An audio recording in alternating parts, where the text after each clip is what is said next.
I guide school outdoor trips for a living, mostly hiking, snowshoeing, and backcountry ski touring. It's not glamorous work, but it pays the bills and gets me outside more than most jobs. Over the years, I've led dozens of groups across British Columbia. Rugged terrain, unpredictable weather, and the occasional close call with wildlife. I've seen bears bolt through the trees at the scent of us, wolves keeping distance but curious, and the odd porcupine rustling around our food bags. But what happened on the west coast of Vancouver Island on the Nootka Trail with a group of teenage girls is one of the few trips that stuck with me years later. Not because it was the most dangerous or even the most dramatic, but because of the way it unfolded. Quiet, strange, and unsettling in a way that stuck to the back of my mind for months afterward. We were doing a 5-day trek along the Nootka Island Trail. It's not a heavily trafficked route like the West Coast Trail. You need a float plane to get in and out, and you're not likely to run into many people on it. That's part of its charm. It's a raw, rugged stretch of coastline, beaches, rainforests, tidal shelves, and sudden cliffs. We had a group of 12 girls, all around 15 or 16 years old, from a private school in Vancouver. Some had done hiking trips before. Some were brand new to carrying a pack. But they were a good bunch. A few liked to joke around too much. A few dragged their feet. But overall they were respectful, curious, and handled themselves well. This was day 3 of the trip. We had camped the previous night just above the high tide line, near a small freshwater creek that emptied into the ocean. We cooked pasta with lentils and a basic tomato sauce. The tide was low in the morning, which worked in our favor. We had about a 6-kilometer stretch of shoreline to cover, and low tide meant we could walk the tidal shelves instead of bushwhacking through the forest. The weather was unseasonably warm, 25 degrees Celsius and climbing. There wasn't a cloud in the sky, and even with the cool ocean breeze, it felt hot when the sun bounced off the rock shelves and sand. We were halfway through our morning stretch when we saw it. It started with a flicker of movement ahead of us. Not unusual. On these trails, you'll often see birds, deer, or the occasional black bear foraging along the shore. But what we saw next didn't make much sense. A cougar, mid-sized, maybe a bit lean, came bolting out of the forest line and sprinted across the open beach, straight down toward the surf. It didn't stop to look at us. Didn't show the normal caution cougars usually have around humans. Just ran in a strange half-circle pattern near the driftwood line, then vanished up into the trees again. The entire thing lasted maybe 10 seconds, but something about it was off. I've seen cougars before, rarely. They're elusive and mostly nocturnal. When they do show up, they stay back. They don't like noise, groups, or exposure. This one was out in the open in broad daylight in unseasonably warm weather. And it wasn't just walking or stalking, it was running, erratically. If it had been chasing something, maybe that would have made sense, but we saw no prey. It looked confused. Or maybe it was trying to scare something. Or maybe it was sick. I remember feeling this knot in my stomach, one I hadn't felt on a trip in a long time. We gathered the girls and took a break under the trees while I weighed the options. Continuing forward meant passing through the stretch where we had seen the cougar. There was technically a way around, walking carefully along a narrow tidal shelf that hugged the rocks. But with a group of teenagers all carrying packs, it didn't seem worth the risk. Cougars are ambush predators. They don't chase you across open fields. They wait, they stalk, they pounce when your back is turned. Something about that moment, it didn't fit. I made the call to backtrack to our previous camp. It wasn't ideal, retracing your steps rarely is, but I wasn't about to risk the group just to stick to a route. We had satellite communication with us, and I called in a float plane pickup for the next day. We had to be at a specific beach at a specific time to meet the plane. The pilot told us he could only pick us up at a certain tide height, and the weather needed to cooperate, too much wind or surf and he wouldn't land. And it was howling out that day. Wind coming in from the northwest, gusting up to 40 kilometers per hour. Not dangerous yet, but enough to push swells across the beach and soak our boots. The park rangers were notified. I let them know about the cougar. They said they'd send someone out to investigate, and they already knew about the animal. They figured it was passing through, maybe spooked by something, and would probably disappear into the woods again. So we headed back to the previous site. Same flat spot above the creek. Same fire ring of rocks we'd used the night before. The girls were in decent spirits. Some of them curious about the big cat, others a bit spooked but trying to hide it. We ate early, a meal of rice and beans this time, and I spent a good chunk of the evening walking the perimeter of our little camp, looking for tracks. I didn't find anything. No fresh prints. No scat. No scratch marks. Still, I didn't sleep much that night. I had bear bangers and a knife with me in the tent. Not that either would do much if a cougar decided to make a move, but it gave me something to hold. I kept my boots on just in case. We woke early the next morning and broke camp fast. The plane was scheduled to land on a wide flat beach not far from where we saw the cougar. It was still windy, but the pilot said he'd try to make it in as long as the tide cooperated. I led the group out by 6 a.m., hoping to reach the pickup point with plenty of time to spare. The girls were quiet. You could tell the encounter had settled into them. None of them were scared out loud, but no one was cracking jokes anymore. We reached the beach just before 9 o'clock. It was wide, exposed, the kind of spot a float plane could land on if the surf wasn't too wild. The wind had died down just enough. I dropped my pack near the log line and started doing my final sweep of the area, checking for garbage, food scraps, wrappers, anything that might have fallen during our meals or setup. Standard leave no trace routine. I walked back toward where our tents had been set up, just a few meters into the trees, where the sand turned to damp moss and fir needles. I saw them. Cougar tracks. Fresh ones. You could tell from the sharpness of the edges, the way the moisture hadn't yet dried in the depressions. There were 4 distinct prints, moving parallel to the forest line, about 100 feet from where we had slept. They weren't running tracks. They were slow, deliberate. It had been walking, pacing, watching. The worst part was realizing how close they were to our camp.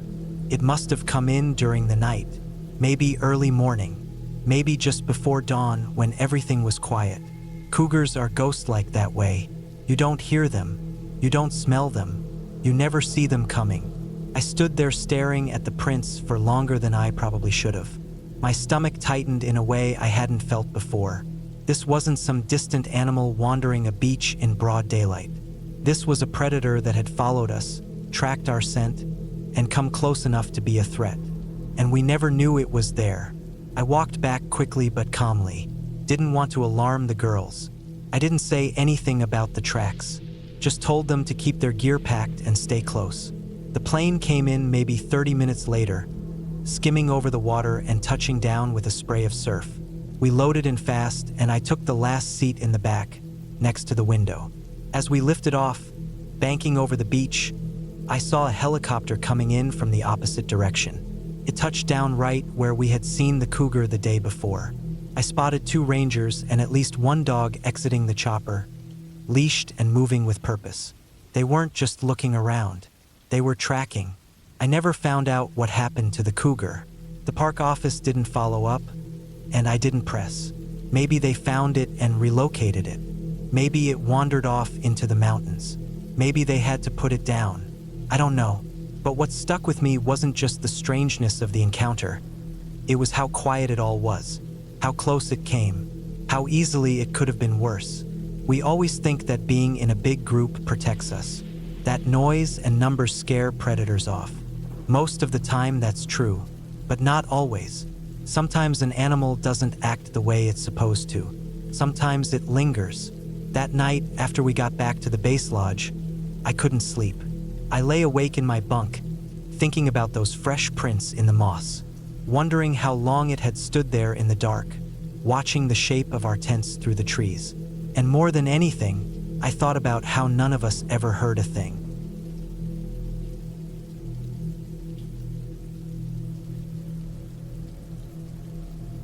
I remember this trip like it was yesterday, even though I've tried to put it behind me. It started out as just a regular weekend camping trip with a few friends. We planned it last minute like we often do, grab some supplies, load up the car, and drive out to the mountains. This time we ended up in the San Gabriel Mountains in Southern California, a place that felt familiar yet weird enough to make it interesting. Our original plan was to camp at a spot we'd been to before, a quiet little place tucked away in the trees, with a small creek nearby and enough open space to hang out without anyone crowding us. But when we got there, the place was packed. Like, every possible camping spot was taken. We pulled in late, just after dark, so finding a place meant driving around in circles for hours. I was the most experienced camper in the group, so I took the wheel and we slowly cruised through the twisting dirt roads, looking for an alternative. That's when things started to feel off. We finally found a spot a little further down the road. It wasn't great, more isolated, less flat ground, and definitely rougher, but it was free. The first thing I noticed when we stepped out of the car was the smell. It was a heavy, sharp smell, like decay mixed with smoke. Then I saw what it was. Dead animals. 2 or 3 small animals, maybe squirrels or rabbits, lying stiff and covered in flies. It looked like they'd been shot. There were bullet holes in one of the rabbits, which made my stomach twist. Near the animals, broken beer bottles were scattered around, glass shards reflecting the moonlight. And worse, on one of the fallen logs nearby, someone had scratched a pentagram into the bark, deep enough that it looked fresh. I wasn't into superstition, but even I felt a chill. It wasn't the kind of place I wanted to be. I told the others about it, but no one else seemed too bothered. We were all a little tired from the late drive and frustrated from not finding a better spot. We set up our tents, got a fire going, and settled in. The sky was clear, stars shining bright. The night was still, except for the occasional rustle in the bushes and distant coyote howls echoing through the canyon. At some point, someone pulled out the shrooms. We'd brought them to make the trip more interesting. I've done shrooms a few times before, but never in a place that felt this weird. We each took a dose, sitting in a circle around the fire, trying to stay calm and enjoy the night. Before the high even started to hit, I noticed something else. Headlights flashing through the trees. A group of police cars rolled slowly through the campground, with an ambulance following behind. It felt strange to see so many emergency vehicles out here in the middle of nowhere, especially during daylight. Curious, we got up and walked over to where the vehicles stopped. The cops had set up forensic markers on the ground, tiny numbered flags around an area just off the road. A few officers were photographing something, taking notes. The ambulance crew were close by, standing around their vehicle. I didn't want to look too closely, but it was clear what had happened. Someone was dead, maybe killed just hours before. The idea shook me. We were sitting just down the road from a crime scene. Back at the campsite, the shrooms were kicking in hard now. My head spun, and a creeping paranoia crawled into my mind. I tried to stay composed because my friends looked to me as the experienced one. But inside, my heart was pounding. The whole area felt wrong. The dead animals, the pentagram, the broken glass, and now a body found nearby. I looked across to the campers opposite us. A group of people who'd been quiet until now. They suddenly started staring at us. Long, slow glances that made my skin crawl. The tension grew tighter, twisting the atmosphere into something suffocating. The high intensified. I couldn't shake the feeling that something terrible was about to happen. Every noise was magnified. The crackling of the fire, the wind in the pines, motorcycles roaring down the mountain highway nearby. That highway was close enough that the sound echoed around us, but now it sounded like machines from some other world, threatening and alien. At the peak of my trip, I experienced what they call ego death. I was lost inside my own mind, questioning everything about myself and my existence. My body felt numb and disconnected. I felt utterly alone, despite the people around me. Worse, my friends started wandering off. One by one, they left the campsite and disappeared into the darkness of the forest. My girlfriend, my brother, a couple of friends, gone. They said they were just exploring, but I couldn't shake the feeling that they were running from something or to something dangerous. I was frozen, paralyzed by fear and suspicion. I didn't want to follow, and at the same time, I was terrified they'd never come back. Every shadow looked like a threat. Every distant howl sounded like a warning. The broken glass, the dead animals, the pentagram.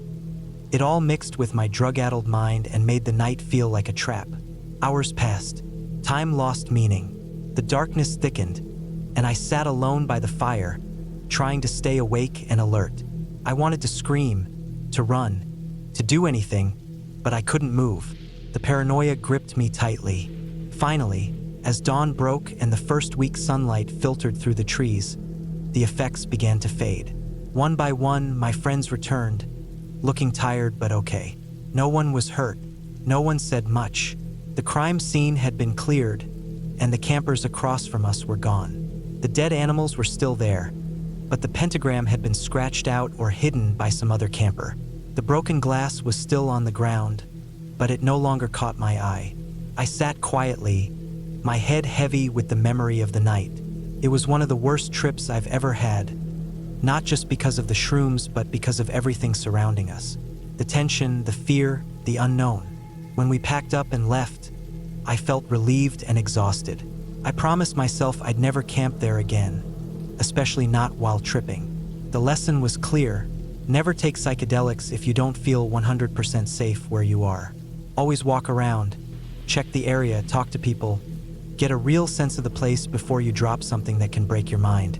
Looking back, I'm glad we all made it out okay. No one was hurt, no one disappeared.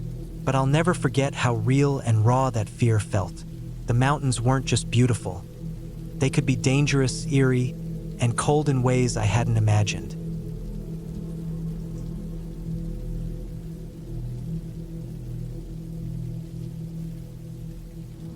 I've been going to this nature sanctuary for over a decade. Tucked away at the edge of a national forest, the land used to be managed by a loose community of nature lovers, artists, musicians, and people just looking to disconnect from the outside world for a while. It wasn't commercial, and that was the whole point. It was raw, quiet, and full of space. Not just physical, but mental space. A place where time slowed down. You didn't hear cars, didn't get phone reception, didn't see a power line for miles. Just tents, tarps, makeshift kitchens, drum circles, old beat-up buses, people painting their faces, fire spinners, folks playing music on anything from banjos to PVC pipes. The kind of place that felt like it had slipped out of a different timeline. Back when I first went, the Big May Festival was small, maybe 200 people max. You'd see the same faces year after year. I remember walking the trails barefoot, swimming in the cold creek that ran down from the higher ridges, sleeping on the ground under only a tarp and mosquito netting. It felt like some kind of lost paradise. People were respectful. You'd see someone meditating beside a tree, or someone picking up trash they didn't even drop. The parties were real, yeah, there was drinking and plenty of substances, but the vibe was gentle. Everyone looked out for each other. That's what made me keep coming back, year after year. I even started helping out, volunteering, running water lines from the tanks up near the gravity-fed showers, hauling firewood, helping fix the solar lights they put in around the main trail. It was work, but it made me feel like I belonged there. It made the festival more than just a weekend thing. It made it feel like part of my life. But then, like all good things, it started to change. First, it was just a few new faces. People who didn't quite seem to understand the unspoken rules. Litter started showing up. Plastic bottles, cigarette butts, even broken glass. Then more generators. Someone brought a loudspeaker one year. Someone else brought a four-wheeler and ripped through the main camp at 3 in the morning. The organizers said they were doing their best to keep the vibe the same, but the truth is they didn't really know how to stop it. Word had gotten out. The nearby town. It's one of those half-forgotten places in the hills where time doesn't move unless you're watching it, had started to take notice. People there heard there was a big party in the woods. Cheap to get in, barely any rules, and no cops for miles. That kind of news spreads fast in small places. Over the next couple of years, the crowd doubled, then tripled. People drove in from all over the state. Locals, rednecks, suburban kids, whoever. The numbers swelled. I think the last May festival I went to had over 500 people. And the sanctuary, that old quiet land, started to feel more like a tailgate party than anything spiritual. There were still the core folks, still the familiar faces, but they were outnumbered now. Some stopped coming. Some just set up their camps far off into the woods and didn't bother with the central gathering spaces. I stayed, but not because I liked what it was becoming. I stayed because I felt responsible. Because I still loved the place, even if it was changing. And maybe part of me thought I could help hold the line. That's how I ended up doing night security. It wasn't a professional gig. Nothing about the sanctuary ever was. They gave you a walkie, a fluorescent vest, a laminated badge that said security, and told you where to patrol. In return, you got your festival fees waived, maybe a few meal tickets, and a free t-shirt if they had extras. Mostly, it was just making sure no one wandered into the river drunk or passed out in a dangerous place. Helping people who were too high find their tents. Making sure campfires didn't get out of hand.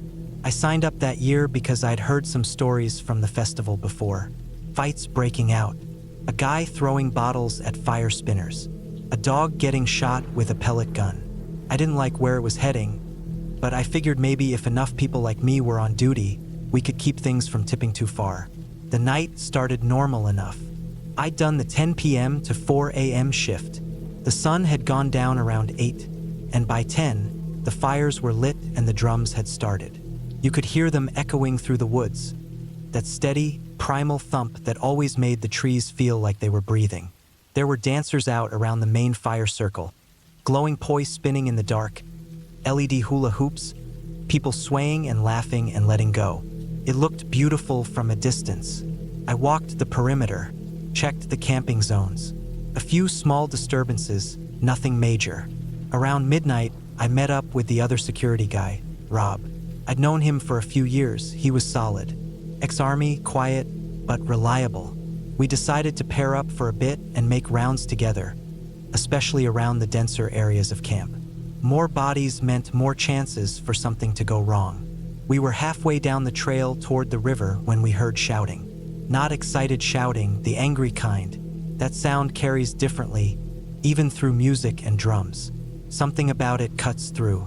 We took off fast, jogging uphill toward the main fire pit. It was about a quarter mile away, and I remember my boots thudding against the packed dirt, the shadows of trees sliding past like ghosts. I could hear the yelling get louder. When we broke through the last row of tents, I saw the commotion right away.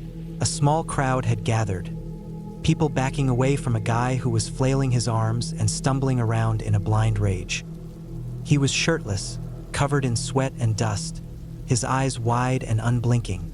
You could smell the alcohol on him from 6 feet away. There was blood on his knuckles.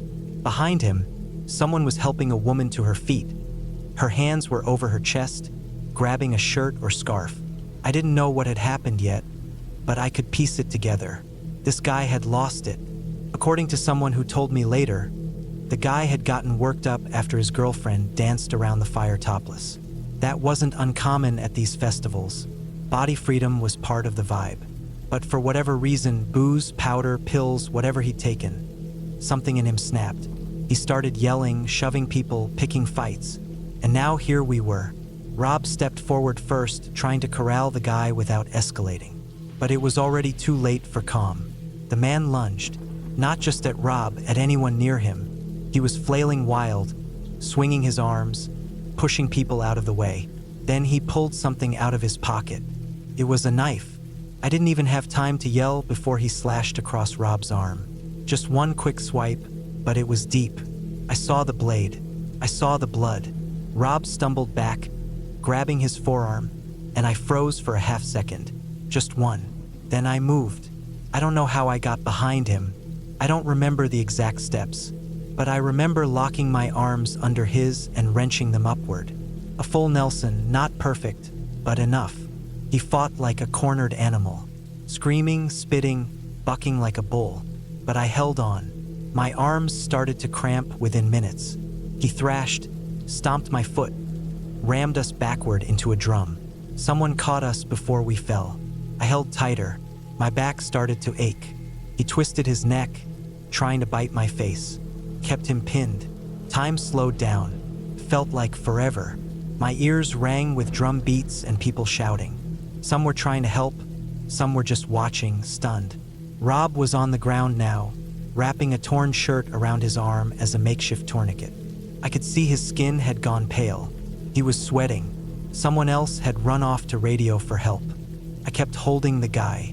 The whole time I could feel his muscles tense and writhe like he was trying to rip himself apart. Sweat soaked through my shirt.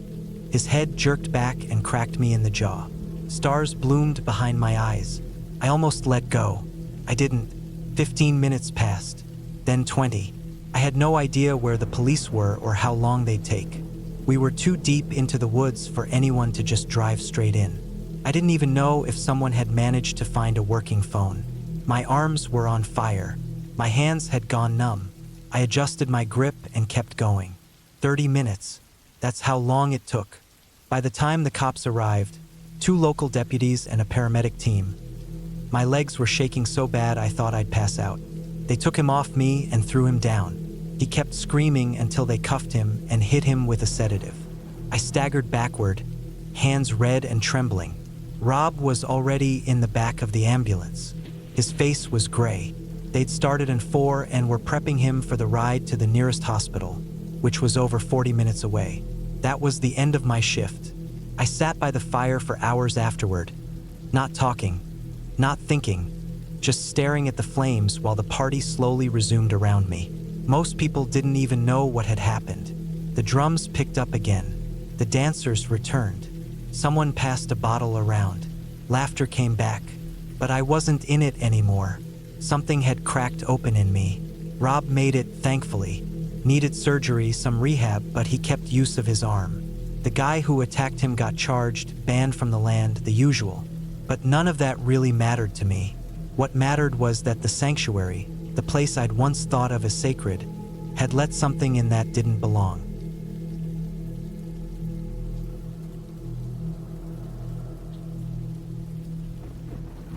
A few years ago, I decided to take on a challenge that I'd been thinking about for a long time. I loaded up my bicycle with a bunch of camping gear, tent, sleeping bag, stove, food, water bottles, tools, spare clothes, everything I thought I might need.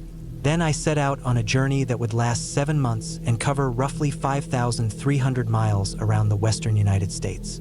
I did the whole trip alone. No friends, no backup plans. Just me, my bike, and the open road.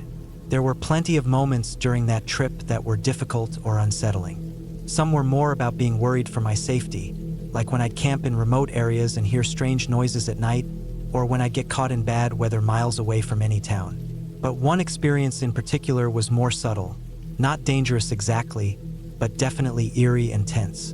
It's the kind of experience where your own mind fills the silence with unknown things, and the darkness around you feels heavy, almost alive. I want to tell you about the time I reached the San Juan Islands in Washington, right after 2 months on the road. When I arrived in Anacortes, Washington, it was a major milestone for me, the first time I stood before the ocean on this trip. I remember the smell of the salty sea air mixing with the pine and damp earth. It wasn't the wide open ocean you might imagine, though. The Olympic Peninsula was just across the water, and the San Juan Islands dotted the Salish Sea between the mainland and Canada. I decided to spend about a week there, hopping between the 4 bigger islands that had regular ferry service. The islands were beautiful, hilly, covered in thick forests, and dotted with small towns and campgrounds. I was lucky to find places to camp in state parks and little protected areas where I could set up my tent.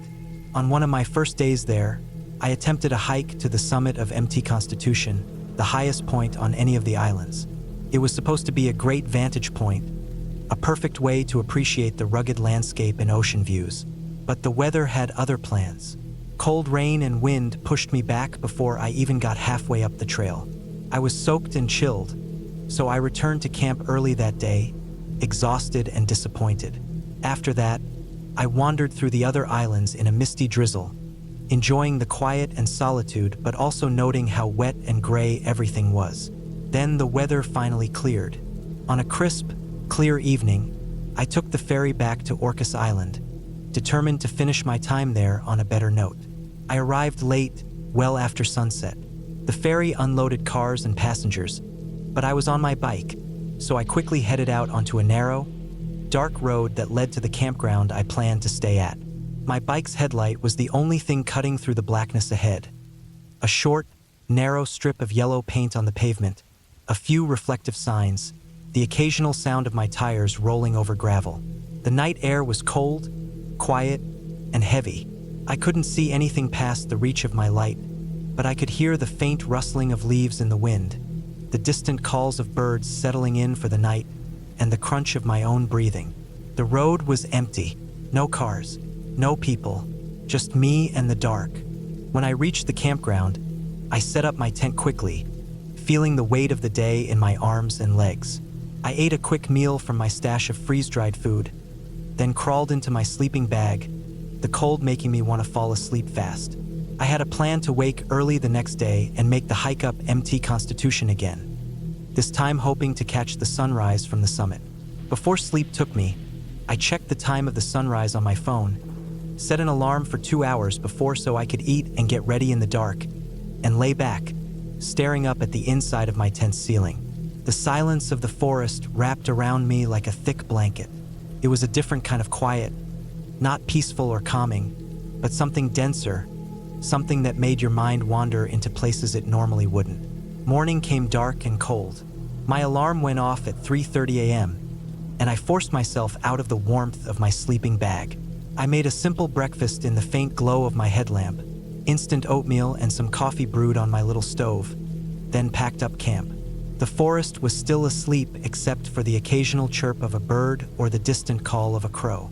I started the hike just before 4 a.m. The trail was steep and winding, climbing over 2,000 feet in just over 5 miles. It was supposed to take about 2 hours. Normally, I'd have plenty of light, but this time my headlamp's batteries were almost dead. The beam was weak, barely cutting through the darkness ahead. It felt like I was walking inside a narrow tunnel of dim light, surrounded on all sides by thick black shadows. For almost the entire hike, I caught glimpses of eyes, small pinpoints of reflected light, watching me from the edges of the trail, just beyond where my headlamp's beam could reach. At first, it was just 1 or 2 pairs, but the longer I walked, the more appeared.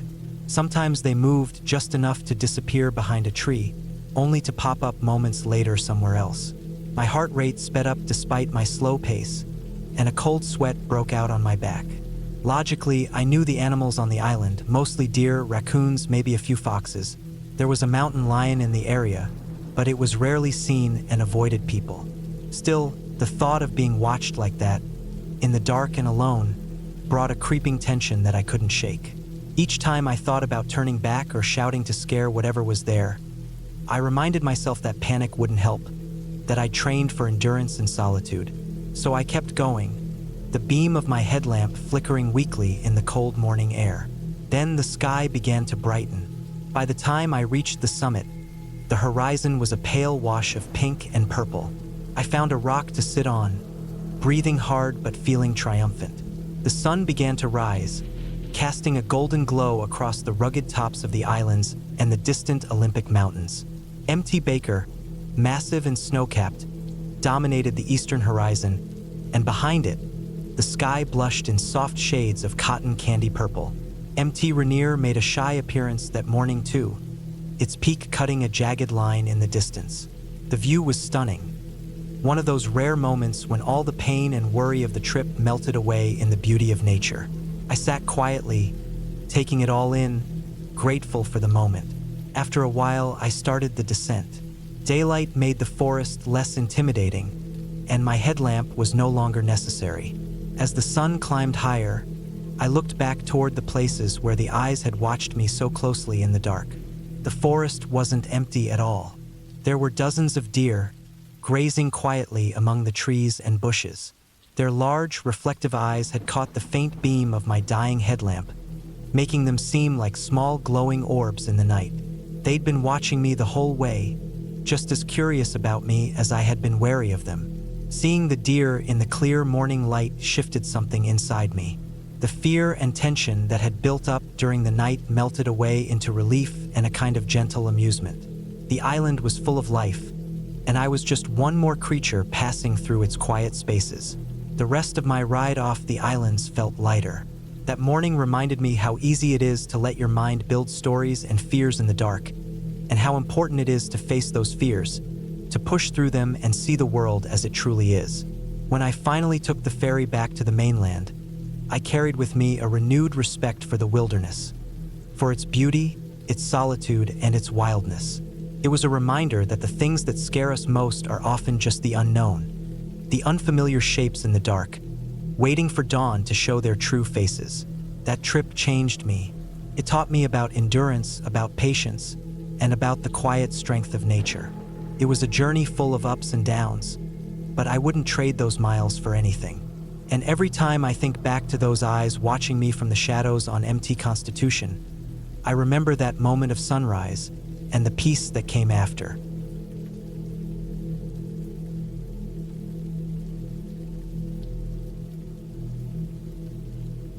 We had planned this trip for months. My buddy Jeremy and I were both looking forward to it, ever since our other friend Cody said we could use his family's old hunting shack deep in the hills of West Virginia. Cody wasn't coming with us, he had to work last minute, but he gave us detailed directions and the key to the shack, which his grandfather had built back in the late 60s. The place hadn't been renovated in years, but that was part of the charm. Remote, quiet, rugged.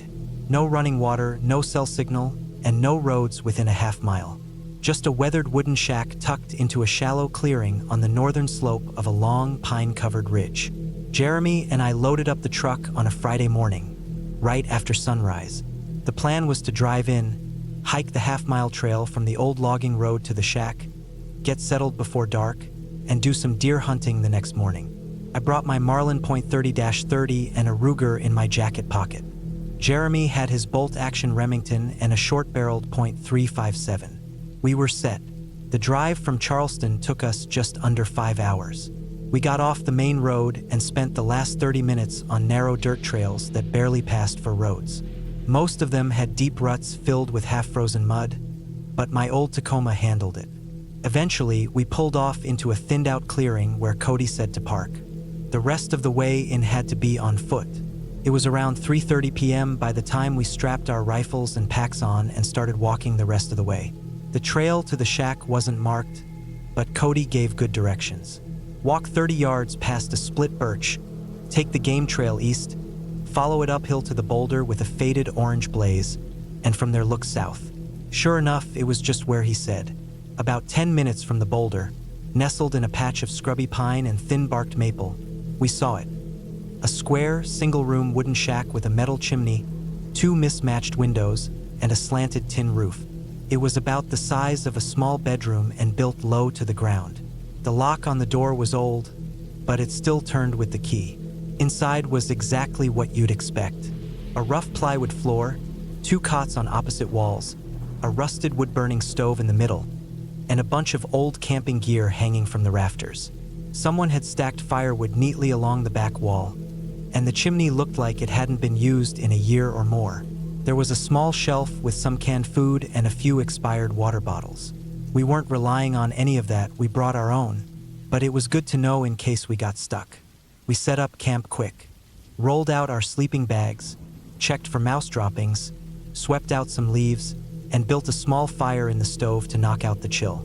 By sundown, we were sitting outside on lawn chairs, watching the last pink and orange light dip behind the trees, while our freeze-dried chili simmered on the propane burner. That chili was a mistake. It tasted fine going down, sure, and we both had a couple beers after to wash it down, but something about it didn't sit right. I felt it pretty early, tight pressure in my gut, like something wanted to move but couldn't. Jeremy was already half asleep on his cot when I turned in. The fire was still glowing low in the stove, and I remember laying there, fully dressed in my thermals and jacket, listening to the wind tapping the sides of the shack. It wasn't long before my stomach started making noise. Not the quiet kind either, the deep kind.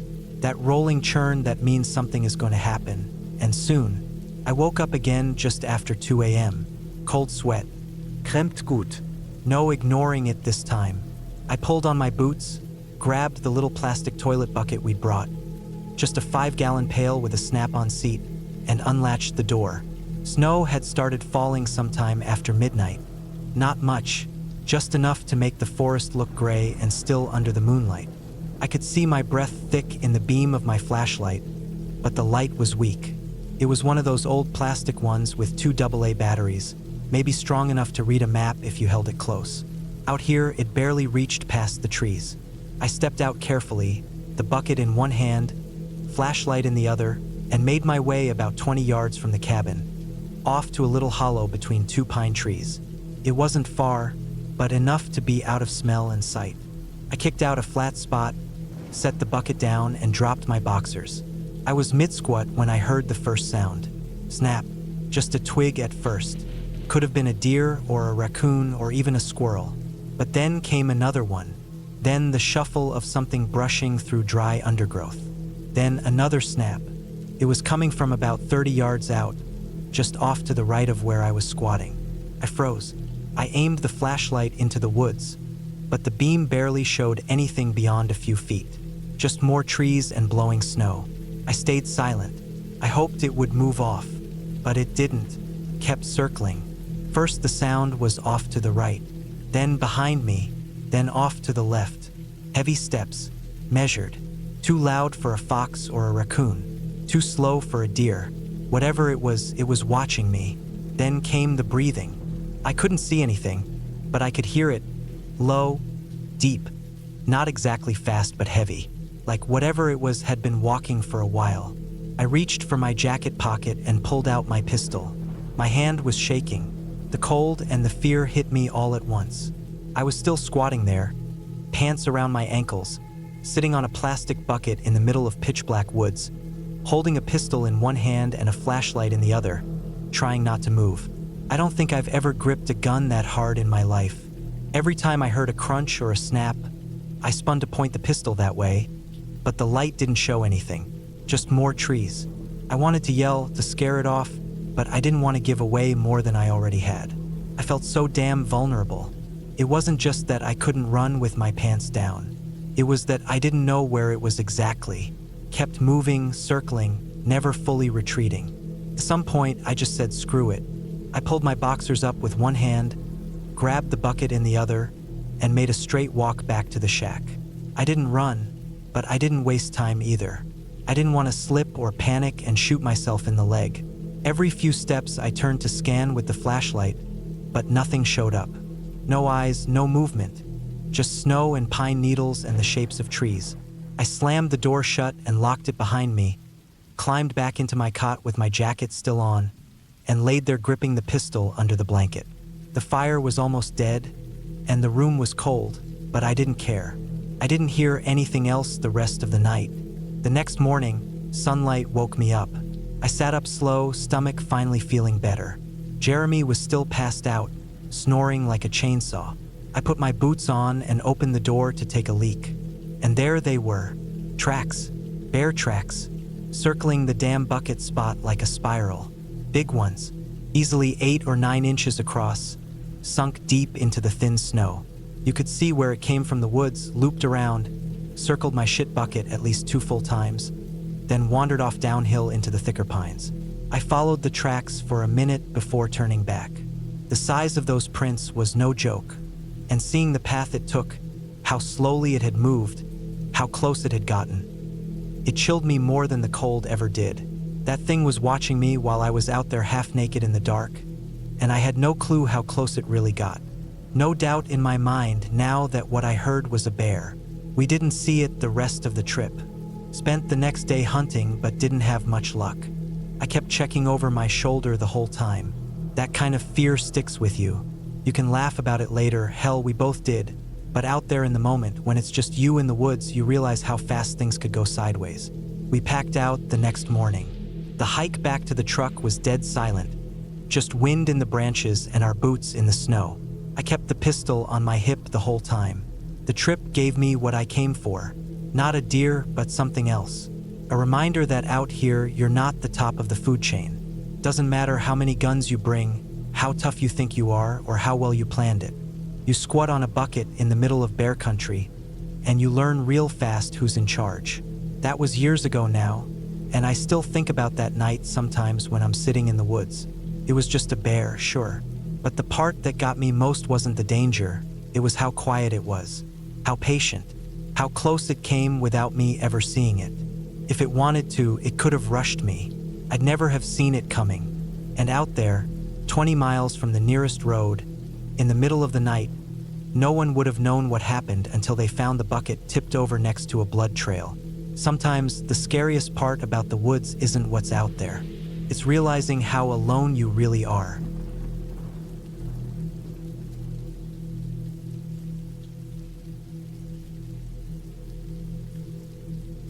This happened about 6 years ago. I was 12 years old at the time, and my older brother was 26. He had already been serving in the US Army for a few years. By then, he had just recently finished the Special Forces qualification course and had become an active-duty Green Beret. He was an SF engineer sergeant, and that meant he had the kind of training and experience that very few people ever get.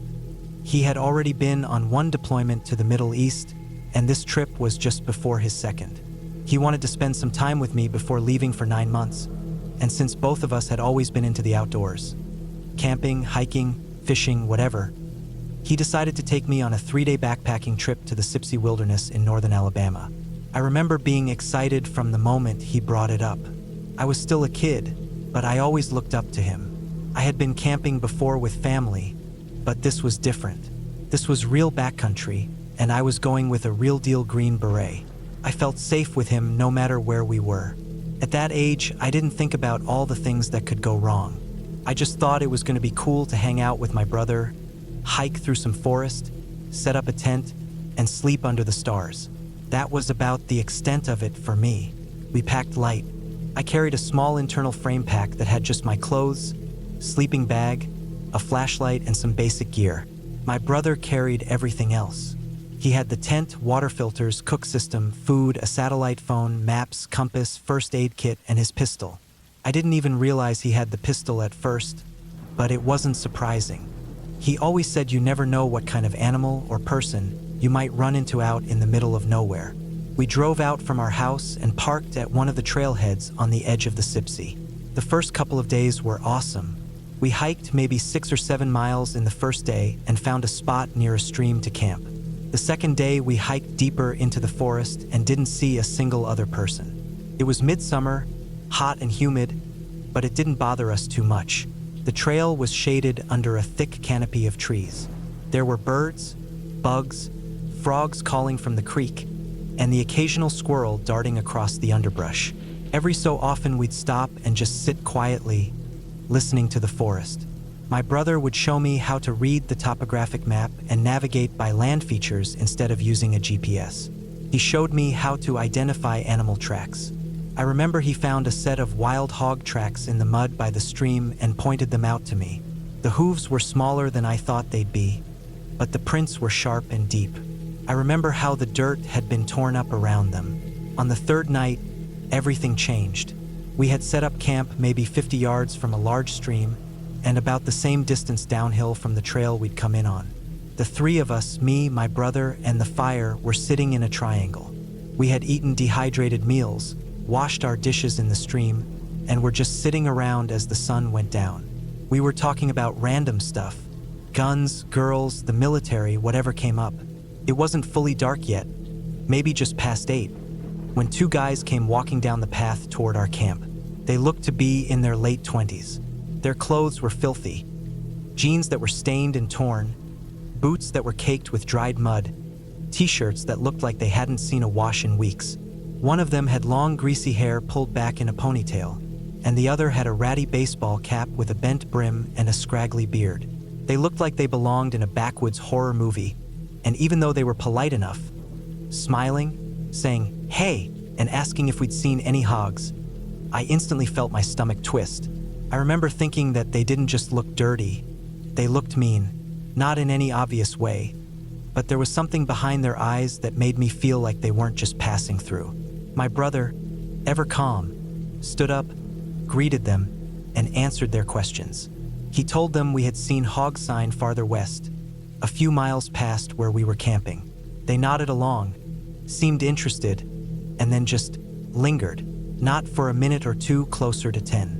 They asked where we were headed, how long we were staying, when we had arrived.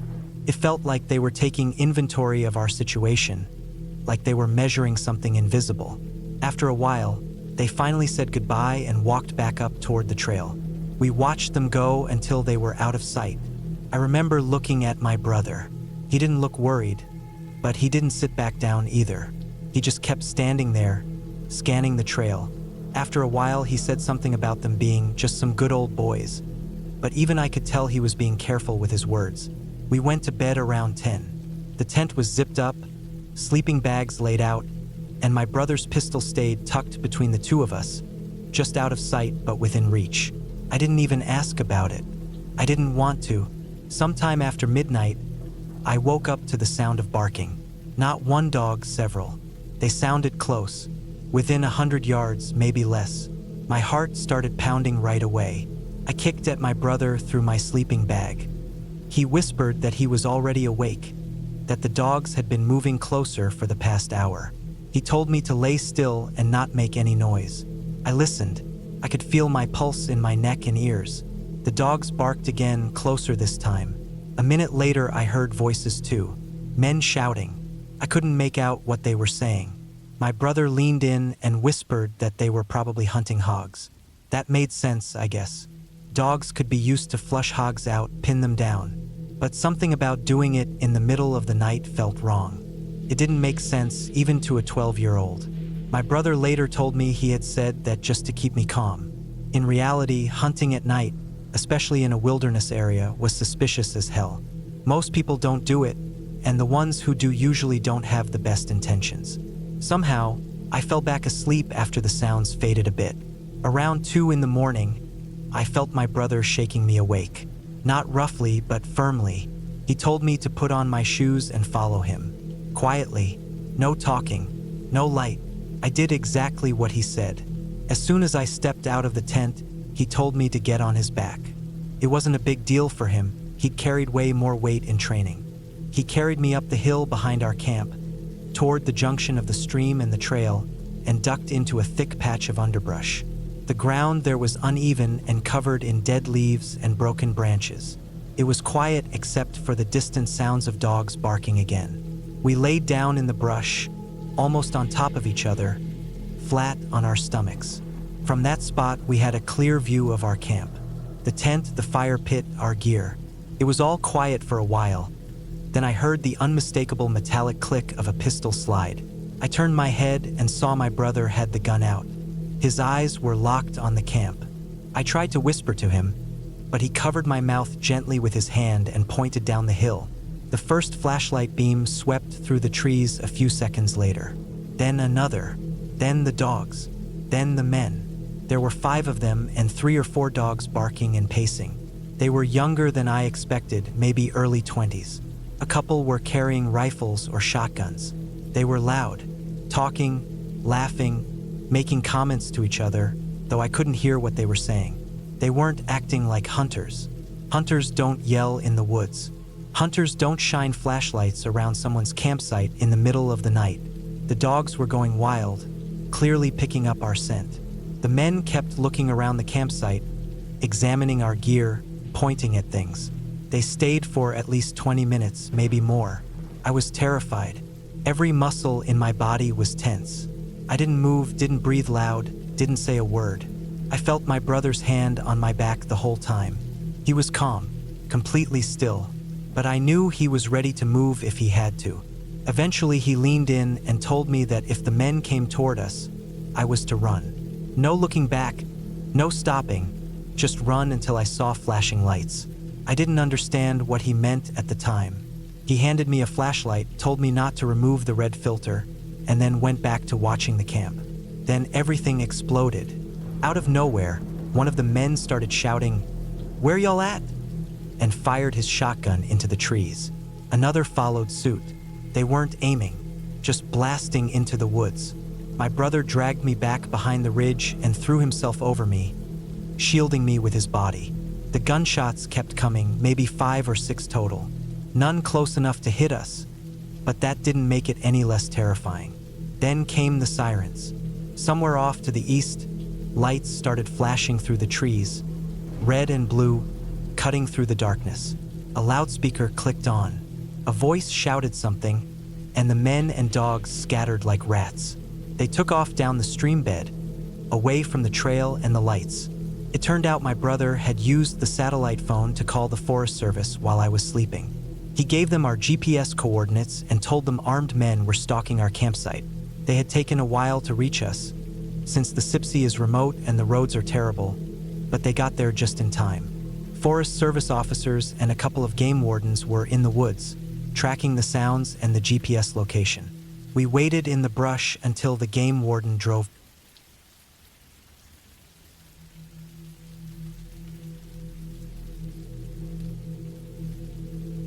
I've been camping my whole life.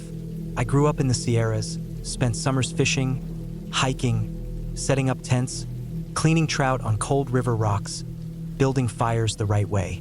By the time I was in my late 20s, camping was just a natural part of how I lived. It wasn't something I needed to prepare much for. Gear stayed packed, routes were already burned into my memory. So when the 4th of July weekend rolled around in 2014, it felt like the perfect time to take a break from the grind and get out of town. My girlfriend at the time, let's call her Emily, was newer to the whole thing. She'd been out camping maybe 2 or 3 times, mostly car camping near busy areas where she could still hear traffic or see glowing tents every few yards. But she was adventurous, and I wanted to show her what real camping felt like. The kind where you could sit by the fire and not hear a single thing other than the trees creaking and the occasional wind gust brushing through the branches. So I picked Loon Lake. For anyone who hasn't been, it's a beautiful alpine lake in the El Dorado National Forest, west of Lake Tahoe. Clear water, granite slabs, thick pines, and some solid dispersed camping options tucked far enough from the main campgrounds to feel like you're on your own. It's usually calm even on a holiday weekend if you're willing to go off the marked roads. I had a favorite spot, roughly a mile down a little-known fire road spur, just off a granite shelf that overlooked part of the lake to the west.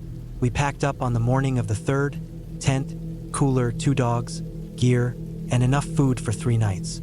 Made good time, pulled into the trailhead mid-afternoon, and by evening we had the tent up and firewood stacked.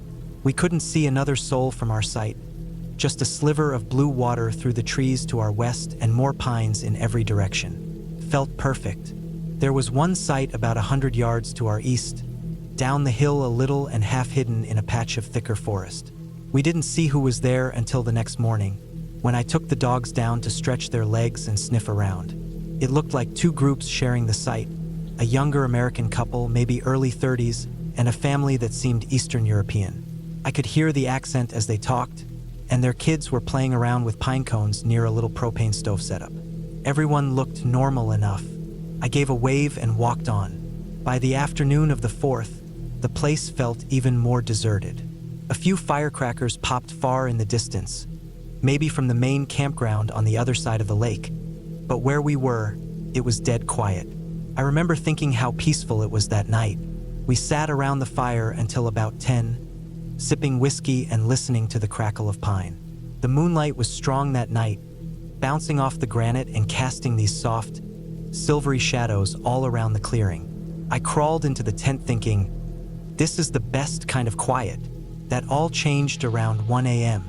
I woke up to the dogs stirring. My older one let out a low growl, then went quiet again. At first I thought it was a raccoon or a deer passing through. Happens all the time. But then I heard shouting. At first it was muffled, like people talking loudly through the trees, and then it picked up fast. Angry voices. 2 men for sure. Then more yelling. I sat up fast, heart kicking into gear. The voices were coming from the site east of us, the one I'd passed that morning. The trees between us were thick enough that I couldn't see anything directly, but sound traveled well in the still air. I tried to listen, trying to make out what was being said, but it was mostly overlapping. Fast. Sharp. I could feel it in my chest. Something was wrong. Emily stirred beside me, half asleep and confused. I told her to stay quiet. One of the dogs whined softly. I grabbed their collars and pulled them in close, whispering to stay. My mind was already racing. Was it a domestic argument? Drunk campers. I'd seen fights break out before, but never anything too serious. Then something snapped. I didn't hear it clearly at first, but the tone of the yelling changed. There was this sudden shift from angry to something else. Panic, fear, desperation. A man yelled something that sounded like, "Get back," and another voice shouted right over him. Then I heard it, the sharp metallic rasp of something being drawn. Then a man shouting again, and suddenly the sound of crashing through branches. Someone running fast, stumbling through the undergrowth. I froze. I knew that sound. Someone was being chased. Then another sound, gunfire. Not a single shot, but a burst. Maybe 4 or 5 rounds at first. Then a pause. Then another 2 or 3. The echo slammed through the trees like thunder.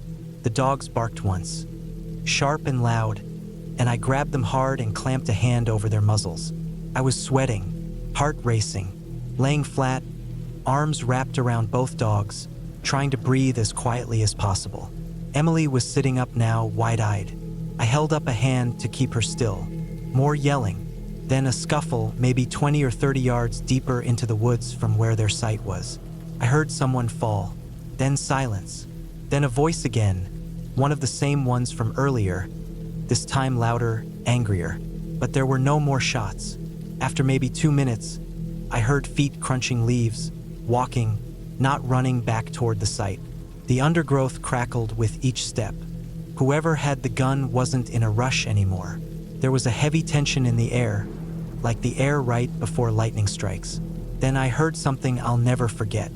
The guy with the gun said something, probably to the other man, though I couldn't hear it clearly, and then the other guy responded in this weirdly calm voice, saying something about wanting his machete back. There was more yelling, then a sudden commotion, the sounds of a scuffle, and then another crack, this dull, awful thud, followed by silence. Seconds later, I heard a car start up. Headlights flicked on through the trees. The crunch of tires on gravel as it turned and crept forward. The car crept up through the clearing toward the sound of the fight, stopped for a moment, engine still running, and then the doors opened and slammed. It didn't take long. Less than a minute later, I heard it accelerate fast, really fast, tires kicking gravel as it tore back up the road and away into the night. Then, just silence. Dead, complete silence. I didn't move for at least another 15 minutes. The dogs were quiet, ears perked, and Emily sat still, just looking at me. I waited for any other sound. A second car, another voice, anything. But there was nothing. Whoever was left down there didn't make a single noise. Eventually, I crawled halfway out of the tent and listened. The woods were pitch black beyond the glow of our smothered fire, and the air was thick with smoke and pine. No sound, no movement. It was like nothing had happened at all, except my ears were still ringing from the gunshots. I didn't sleep again that night. I lay there in the dark, eyes wide open, running over every detail, every sound, every word I could remember. Emily lay curled up, clutching one of the dogs, who was trembling slightly under her arm. I kept my knife close and waited for dawn. The next morning was still.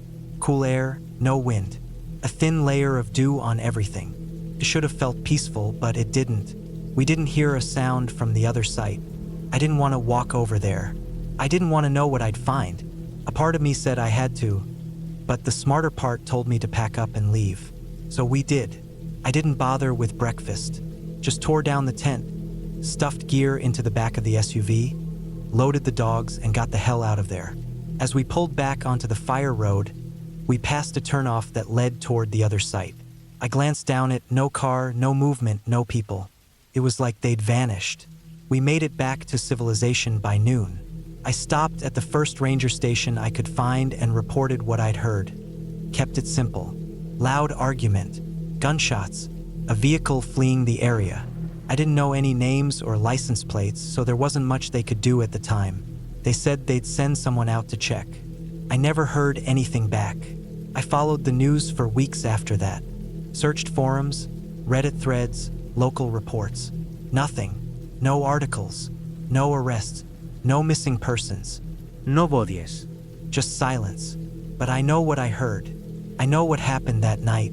Something went very, very wrong at that camp down the hill.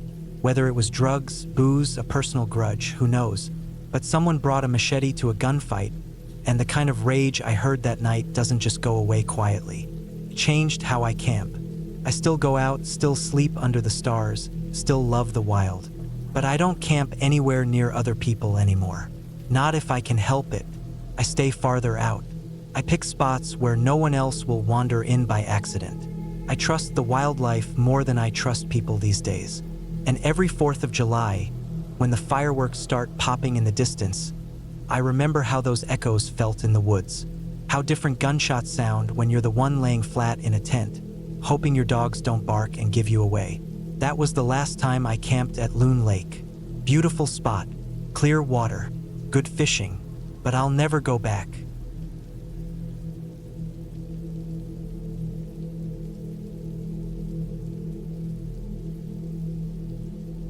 That night still sticks in my mind 7 years later. Not because it was a great fishing trip, or because we caught anything worth bragging about, but because of the kind of fear that sneaks up on you slowly, then crashes down hard. My friend and I went out to this small lake in the middle of a forest near where we lived, just a quiet spot we liked to fish at night. It wasn't anything fancy. We only took the basics: fishing rods, some bait, food, and a flashlight. That was enough. We liked the calm, the silence, the way the night feels different than daytime, especially in the woods. The bugs die down, the air cools, and the world seems to hold its breath. We got there around 8 p.m. The sun was gone, and the moon was thin but hanging high in the sky. The water looked black, almost like a mirror reflecting the few stars overhead. We set up on the bank, the fishing rods ready. The night was peaceful at first, the kind of peaceful that makes your skin feel tight and your ears pick up every small sound. I had my flashlight clipped to my jacket. I switched it on and off a few times, testing the batteries. That's when it happened. My flashlight just died.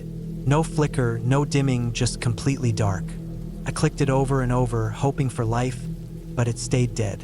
The beam vanished, and the darkness wrapped around us like a blanket. My friend grinned and pulled out a small pack of candles. I guess he had planned for this. Lucky for us, they were ordinary candles, but with a surprising detail. They were all colored. White, black, red, and yellow candles. I remember staring at them. The colors seemed bright in the dark, almost unnatural. I couldn't help but feel uneasy. I have to admit I was scared. Not because I believed in ghosts or anything like that. No, it was something else.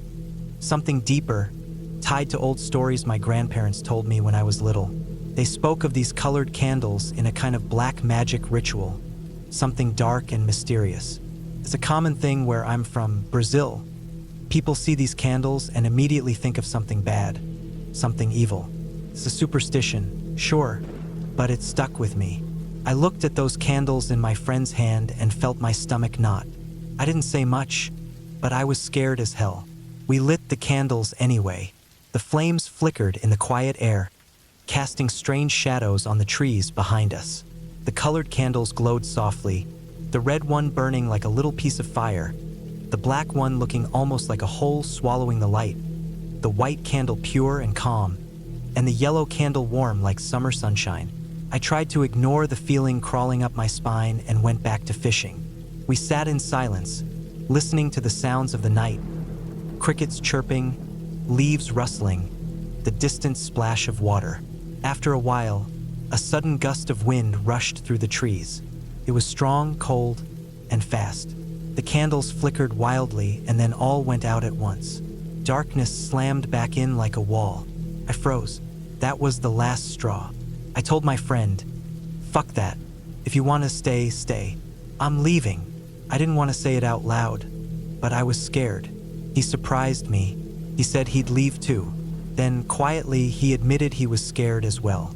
That made me feel less alone. But the fear didn't go away. We packed up quickly. The cold night air was sharp against my skin as we stood, grabbing our things and heading back the way we came. The forest around us seemed to change. The shadows got thicker, the silence heavier. Each step felt louder than the last. That's when I started hearing footsteps. Soft, slow steps behind us. They weren't right next to us, but they were close enough. Just behind, like someone was following us, keeping pace. I kept quiet, trying not to panic, trying to keep my breathing steady. But the footsteps kept coming, steady and calm. Then my friend broke the silence. He said, "Man, there's something behind us." I whispered back, "I know, I hear it too." Without waiting, we both started running. Our legs pumped hard, heartbeats pounding like thunder in our ears. I ran so fast I lost my flashlight and one of my slippers. The ground was uneven, roots and rocks hiding in the dark, but we didn't care. We just wanted out. Finally, We burst out of the forest and onto the main street near the lake. We stopped, bent over, gasping for air, trying to calm down. Then the footsteps started again. Slow, gentle, and getting closer. We froze, watching the edge of the forest. Out came a little calf, slow and curious, wandering from the woods to the street. It wasn't some creature from a nightmare or a ghost. It was just a lost calf. Innocent, confused, and a little lonely. We looked at each other and then started laughing. The fear that gripped us moments ago felt ridiculous now. We felt like a pair of idiots scared of a cow. We even gave the calf some water we had with us. It drank happily, and we petted its soft fur. That night taught me something important. Fear can be real, but sometimes it's just our minds playing tricks. Sometimes the things that scare us the most turn out to be nothing at all. And sometimes the night holds surprises. Not of terror, but of laughter and strange little moments that stick with you forever. That night, in the dark by that quiet lake, surrounded by trees and shadows, we ran from nothing and ended up making friends with a calf. Even now, when I think about it, I smile. Because sometimes the scariest moments turn into the funniest stories, and that's what makes life interesting.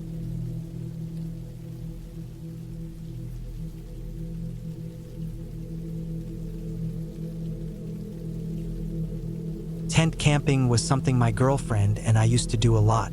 We both grew up going to state parks, spending weekends hiking, cooking over fires, and sleeping under nylon roofs. It was something familiar, something simple, something that felt natural. We'd done it plenty of times before, places in the mountains, near rivers, a few in desert areas, and a couple along the coast. We never had any real issues. Worst we ever dealt with was rain soaking through the seams, or maybe a raccoon dragging off a snack bag we forgot to put in the car. This trip was to a popular state park, not too remote, but still far enough out that you could see stars and forget about cell service. It had a big lake, and most of the campsites were set back into the trees. It wasn't deep wilderness, but it felt like it once the sun went down. You could hear owls out there and sometimes coyotes far off. The sites were spaced apart but not isolated. You could always hear at least one other group talking quietly or clinking something in their camp after dark. We got there early in the day and picked a good spot, one slightly up a slope and away from the more crowded loop. You could still see a couple of other tents through the trees if you looked carefully, but there was plenty of distance and brush to give a little privacy. We set up the tent close to a tree line, backed up just enough that we had some shade but not too close to risk sap dripping or branches falling. Flat ground, fire ring already built up, picnic table not broken, pretty ideal. We spent most of the afternoon hiking a nearby trail. It wasn't anything too strenuous, maybe 6 miles total, winding through a few ridges and back along the far edge of the lake. There were signs of deer here and there, tracks in the mud, a few patches where something had been bedding down. We even spotted a few wild turkeys crashing through the brush. I remember thinking how quiet everything seemed once we got a mile or two away from the day-use crowd. Not spooky quiet, just that natural hush you get when you're far enough out that all you hear is the wind and your footsteps. After getting back to camp, we made a simple dinner, hot dogs on sticks over the fire, and one of those foil packs with potatoes and onions wrapped in. It had cooled off fast once the sun dipped below the trees. I remember sitting at the picnic table, drinking hot tea from a metal cup while the fire burned down. Everything felt relaxed, calm. We got into the tent around 10, maybe a little later. It was one of those double-wide 2-person tents with extra headroom, technically made for 4 people, but really perfect for 2 with room for gear. We had a foam mat laid out, 2 sleeping bags zipped together, and a couple of camping pillows we brought from home. The usual setup.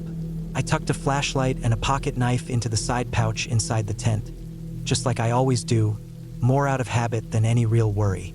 I woke up at some point to pee. I didn't check the time, but it must have been a few hours after we went to bed. I remember slipping on my shoes and stumbling through the dark to the edge of the brush. The air was cold, real cold. I could see my breath, and everything around was dead silent. No insects, no rustling. I didn't think much of it at the time, just wanted to get back under the sleeping bag before I froze. I zipped the tent back up and crawled in, pulling the sleeping bag up over my head. I was barely asleep again when I felt her push up against me. Not like nudging for warmth, but hard. I opened my eyes, still half asleep, and I could feel her heart pounding through her back, like it was racing out of her chest. I didn't hear her say anything, but I could feel her breathing, sharp and quick. She was stiff as a board. That's what really woke me up. I propped up on my elbow, heart already starting to beat faster, and that's when I heard it. Snorting, sniffling, heavy breath, maybe 6 inches from the outside of the tent. I didn't move. I just listened. Whatever it was close. I could hear it inhale sharply through its nose, then exhale through its mouth. There was a soft hahoo sound to it, low, rhythmic, not angry, but not calm either. Curious, maybe. I froze.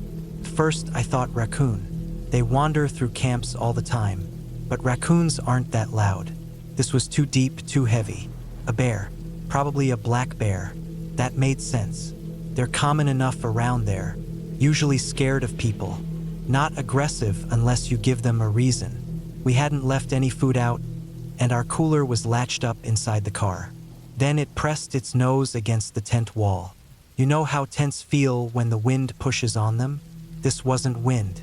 This was slow, steady pressure. I felt the wall of the tent give inward, right where my girlfriend's legs were. She yanked them back against me. I could hear the thing sniff again, right at that spot, then snort hard, like it was frustrated or excited. It moved slowly along the wall of the tent, pressing in as it went, nose dragging across the nylon like a fingertip tracing a line. It made the whole wall bulge inward. The tent isn't meant to be pressed like that. The stakes at the corners were starting to shift in the dirt.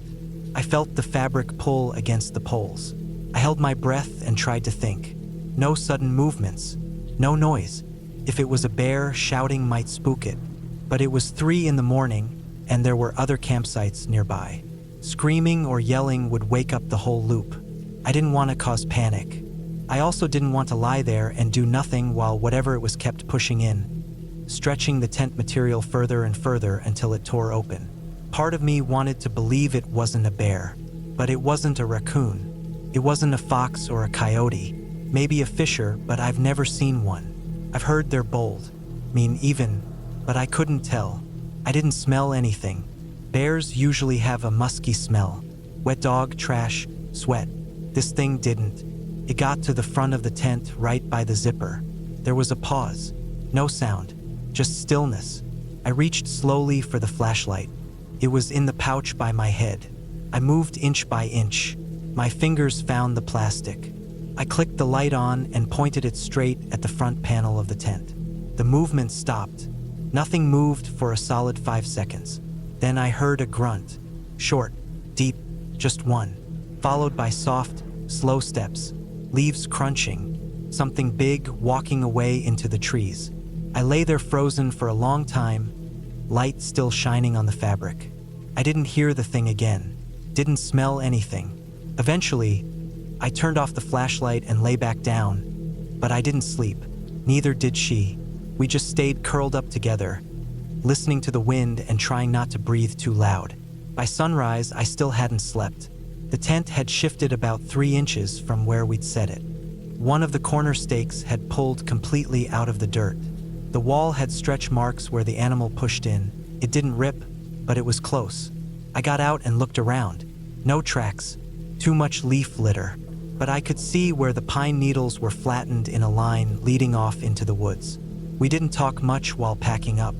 We just did it quick. Got the tent down, rolled up the bags, threw everything in the trunk. We drove out before most of the other campers were even awake. We stopped at a diner about 20 miles down the road. Had breakfast, tried to laugh it off. But she was still shaking when she held her coffee. I didn't feel much better. Every time the door swung open, I looked over my shoulder, half expecting something to follow us in. We didn't file a report. What would we say? Something big sniffed our tent. There wasn't any damage. No injuries, just fear. And what would the rangers do? Post a sign? They already have signs. Bear warnings, wildlife safety tips. We followed all of them. It didn't matter. We haven't tent camped since. Now we rent cabins. Simple ones, just walls and a roof. No frills. But the doors lock. The windows close. You can sit behind a pane of glass and listen to the forest without wondering if something out there is going to come pressing in while you sleep. That night changed something for me. I still love the outdoors. Still hike. Still sit around campfires and breathe in pine smoke. But I don't sleep in a tent anymore. Not because I think something will happen, but because I know it can. When you're lying in a thin fabric shelter, deep in the woods, and something comes to visit, you realize just how little protection you really have. There's nothing between you and whatever's out there but a zipper. And no matter how calm you think you are, or how experienced, or how many trips you've taken without a problem, all it takes is one night to shift that thinking forever. So now we go with 4 walls. A little distance, a little more control. Maybe it's not the same as roughing it, but it's enough to let us sleep through the night again. And after that night in the tent, that's worth the trade.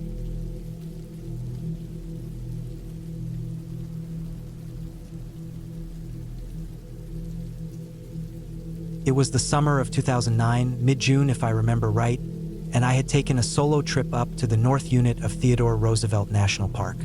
I had done some traveling across the Dakotas before, mostly on highway routes and a few short hikes, but I had never really taken time to slow down and actually camp in that part of the country. Most people think of North Dakota as just flat farmland, endless fields of wheat and soybeans. But if you've ever been to Teddy Roosevelt North, you know it's not that. It's a whole different world. Rugged badlands cut with quiet valleys, wind-blown plateaus, rivers threading through the broken landscape. Not many people go up there compared to the South Unit. It's more remote, more open, and at that time I liked that idea a lot. I wanted quiet. I wanted to disappear for a bit. I had just left a job that had drained me dry, the kind that makes you feel like you're underwater all day, every day. I didn't tell many people where I was going. Just packed up my Subaru Forester, filled the cooler, loaded up the gear, and headed out. It was around a 7-hour drive from where I lived at the time, and I remember stopping for gas somewhere near Watford City, the last real town before the park. The gas station was nearly empty, wind blowing dust through the lot, and the girl behind the counter looked like she'd been bored since the Eisenhower administration. I bought a pack of jerky and a cheap lighter even though I had 2 in the car already. Just one of those small habits. Buying something unnecessary makes a place feel more like a memory. When I pulled into the campground in the North Unit, it was about 4:30 in the afternoon. Sky was big and hard blue, not a cloud in sight. It was one of those afternoons where the sun is warm on your arms, but the wind cuts through just enough to make you keep a flannel close by. The campground was officially open but totally empty. Maybe 30 spots, all back-in types, with picnic tables and fire rings. Some of the sites had trees, others more open. Mine was tucked back near a slight ridge, a bit away from the gravel loop. I picked it because it looked like I'd have more shelter from the wind. I was wrong about that. The wind had been steady all day, but by the time I started unpacking, it was gusting hard enough to slam the car doors if I wasn't careful. My tent was a 4-season mountaineering type, way overkill for June in North Dakota, but it had strong poles and a full rain fly, and I figured better safe than sorry. As I laid it out and started assembling the poles, I kept getting blasted by dust and grit. Normally, I wouldn't have bothered with every guy line. I'd just stake the corners and maybe one line in front. But the wind kept pulling the fly off-center and bending the poles just enough to make me nervous. So I spent the extra 10 or 15 minutes threading and staking all 8 guy wires, each one set wide and tight, tied to big rocks or thick stakes sunk deep in the hard clay soil. Took longer, but when I was done, it felt rock solid. The kind of setup you trust not to come down in the night. After I got everything set up, I took a short hike down a trail that led out from the back of the campground.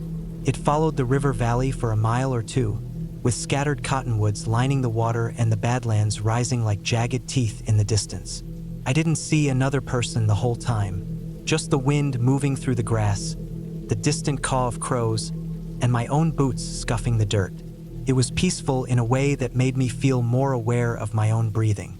Every sound seemed to travel far in that open space. I came back to camp around sundown and started a small fire in the pit. I didn't need much, just enough to cook a simple meal. I had brought some foil-wrapped potatoes and a can of chili, nothing fancy, and I cooked them while drinking a warm beer from the cooler. It was one of those evenings where you don't need music or conversation. Just the fire crackling, the wind easing off a bit, and the sense that the land around you had been standing still for 1,000 years. I ate, cleaned up, stored my food in the car, then sat by the embers for a while, watching the stars blink on one by one. It got cold faster than I expected. When I finally crawled into the tent, the wind had quieted to a low whisper, more like breathing through trees than a real gust. I zipped the fly shut, unrolled my sleeping pad and bag, and lay down, fully clothed except for my boots. I remember thinking how rare it felt to be that alone. Not in a sad way, just the kind of alone that makes you listen to every sound around you more closely. I fell asleep faster than I thought I would. It must have been around 2 in the morning when I woke up. That kind of wake up where you don't know why you're awake. Just that something nudged your brain enough to pull you out of sleep. At first I just laid there, trying to drift back, my eyes closed, my body warm in the bag. But then I heard it. It was a steady stream, almost like a garden hose. The sound of liquid hitting packed dirt. Very close, just a few feet from my head, near where one of the guy lines was anchored. I've heard that sound thousands of times. I grew up in dairy country, raised around Holsteins and Jerseys. Cows make a specific noise when they pee. There's a kind of hollow, echoing splatter to it. At first, half asleep, my brain filed it under nothing unusual. I remember thinking, oh, it's just a cow. But then, maybe 3 seconds later, it hit me. There are no cows in Theodore Roosevelt National Park. I opened my eyes wide and stared at the tent ceiling. I didn't move. My heart was suddenly pounding hard. Not out of panic, but that sharp, instinctive kind of alarm that comes when something doesn't add up. I sat up slowly, careful not to make any sound beyond what the nylon allowed. I reached for my flashlight but stopped myself. Any sudden light could startle whatever was out there. I turned to the nearest tent window, a mesh panel covered by a rain flap. Slowly, silently, I unzipped the outer flap and peeled it back just a couple inches. The moonlight was insane. Big, full, and bright like a spotlight dropped from space. I could see everything. My tent, the dirt around it, the staked guy lines, and buffalo. Not 1 or 2, dozens. A full herd, slowly milling through the campground in absolute silence. They moved like shadows but heavier. I saw one bull just a few feet from my tent, broad head low to the ground, chewing slowly, its hooves shifting through the dust. Another stood directly behind it, and beyond that, more. Some laying down, some standing still, others walking quietly between the picnic tables and fire rings. I stayed perfectly still. They weren't moving quickly. It wasn't a stampede, but they were all right there, within spitting distance of my guy wires. One slip, one spook, and they could trip and stumble right onto my tent. They were massive, each one probably 1,000 pounds or more. You don't really understand their size until you're on the ground looking up at them. They looked ancient, like statues of something carved out of dirt and horn. Breathing statues. I didn't take any pictures. I had my phone. Could've, but I didn't dare make a sound. Even the zipper felt too loud. So I let the flap fall back into place, sat cross-legged in the center of my tent, and tried to make myself as quiet and still as the dirt under them. Time passed slowly, maybe half an hour, maybe more. Eventually, the noises outside started to drift. Hoof steps moving further away, heavy breathing growing softer. I opened another window to look again. The herd had moved on to the far end of the campground. A few had laid down near the gravel loop. Others were grazing near the trailhead. Still, I didn't move. I sat there, in the middle of my tent, every window open now. The wind had died. The air was cool and still, and the moon cast shadows that made the whole place feel suspended in time. I could see their shapes, dark and slow, like big ships moving in shallow water. I wasn't scared at that point, not exactly, but I was alert in a way I hadn't been in years, fully alive to the world around me. I thought about the fact that no one knew I was there, no other campers, no cell signal, just me and the herd. And in that stillness, I thought about people I hadn't called in a while, friends who had drifted, family I hadn't seen enough, people I missed. That song, Wish You Were Here, started playing in my head, uninvited, and it stuck there. One of those strange moments where your brain just pulls something from the back shelf and plays it on repeat. Eventually, the buffalo moved on. I could hear their steps growing faint, and when I looked again, they were gone. Back into the Badlands or down by the river. I waited another 20 minutes, then finally eased myself back down into my bag. I didn't sleep much the rest of the night, not out of fear, but because I didn't want to sleep. It felt like a waste of a moment that would never happen again. The next morning, I stepped out of the tent just after sunrise. The ground was torn up with hoof prints. Some were within inches of my tent. One guy wire was pulled slightly loose. I saw a patch of dried urine not 6 feet from where my head had been. I walked the whole campground, quiet and slow, just taking in the aftermath. Not damage, just evidence. I didn't see another person until I left the park that afternoon. Packed up my gear, made a quick breakfast, and drove out slowly, windows down.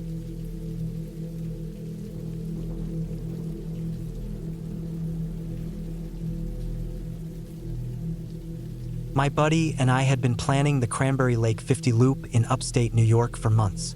It's a 50-mile hike that loops around Cranberry Lake in the Adirondacks, and it seemed like a solid challenge without being too extreme. We were both experienced hikers from Pennsylvania, used to trails along the Alleghenies and smaller sections of the Appalachian Trail, but we wanted something new, somewhere a little more isolated. The CL50 had been recommended to us for its wild terrain and quiet woods. It sounded perfect. We left home around 5 a.m. on a Thursday in mid-September, hoping to get there around early afternoon. But traffic was worse than expected around Scranton, and then again near Syracuse. We were already running a bit behind by the time we hit the last stretch of rural roads leading into the Adirondacks. The sun was dropping lower, and I could feel the slight pressure of the schedule pushing down on us. I hate starting hikes late. There's a kind of psychological comfort in having your first camp set up with plenty of daylight left, especially when you're planning to be out in the woods for multiple nights with minimal contact with civilization. We arrived at the small parking area near the trailhead around 4:30 p.m. There were only 2 other cars there, both parked slightly crooked, dust-covered, and obviously left for days. No one in sight. That was fine by me. We weren't out there to be social. We slung our packs over our backs, did a last-minute check of gear, tightened straps, and headed off onto the trail. The air was cool, and the woods were just starting to show the earliest signs of fall. Patches of yellow in the green canopy and the scent of decaying leaves mixing with pine. There was that familiar peace I always get from hiking. My legs fell into rhythm, and the tension from the long drive started to bleed out of my shoulders. The first leg of the trail was fairly level, mostly dirt and pine needles with a few rocky sections. We passed a few small streams and one long boardwalk stretch over some swampy terrain. It was beautiful, but we didn't have the time to enjoy it like we should have. We were racing the last light. Our goal was a marked campsite about 6 miles in, near a wide stream where 2 trails intersected. From what we'd read online, it had decent ground for tents, a fire ring, and was just off the trail. Not too hidden, but tucked enough for some peace. We made it to the site just after 7 p.m. The sun had dipped behind the hills, and a pale blue haze was settling into the woods. The stream near the camp was wide, shallow, and fast-moving over smooth rocks, the kind that makes that steady trickling sound that's peaceful when you're trying to sleep. The site itself was about 20 feet off the trail, just like we expected. There was a clear patch with some logs for sitting, a decent fire ring made of stones, and a few trees spaced well enough for my hammock. My buddy had brought a lightweight solo tent. We didn't say much, just set up quickly, made a small dinner, boiled water and freeze-dried meals, and sat for maybe 10 minutes around the tiny fire we built. Neither of us felt like staying up. We were tired from the drive and the short hike in. The temperature was already starting to dip fast, and we were both looking forward to getting horizontal. I crawled into my hammock, layered up, pulled my quilt around me, and lay there listening to the wind pass through the trees and the stream burble in the dark. It was peaceful, the long kind of silence you only get deep in the woods.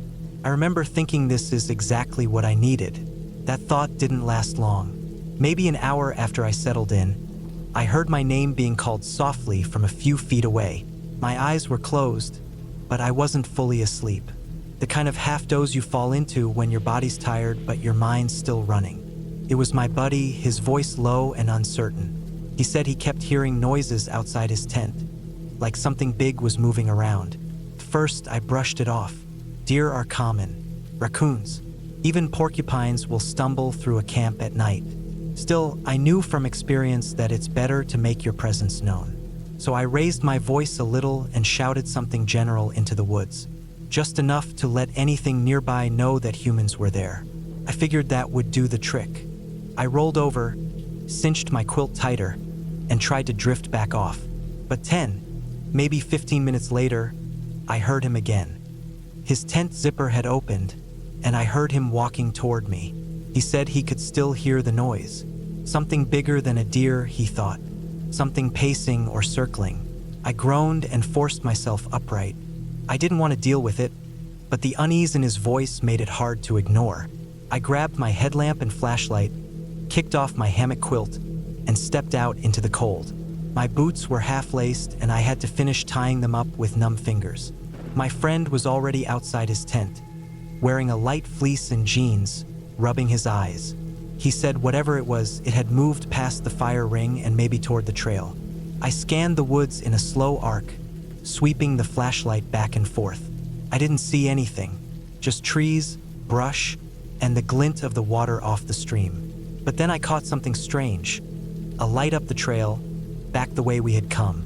It was bright, yellow-white, and about the height of an adult human. It wasn't flickering like firelight exactly, but it wasn't steady either. I stood there staring at it, trying to make sense of what I was seeing. My brain said, probably another campsite. Maybe someone had built a huge fire just off the trail. But the light was too far from the trail map for that to make sense. There weren't any marked sites back that way for another mile or two, and the trail had been narrow with dense forest. We hadn't passed anything even close to a clearing. We walked closer to the trail to get a better look.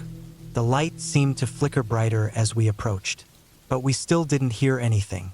No voices, no sounds of fire crackling, no footsteps, just wind moving through the canopy and that constant bubbling from the stream behind us.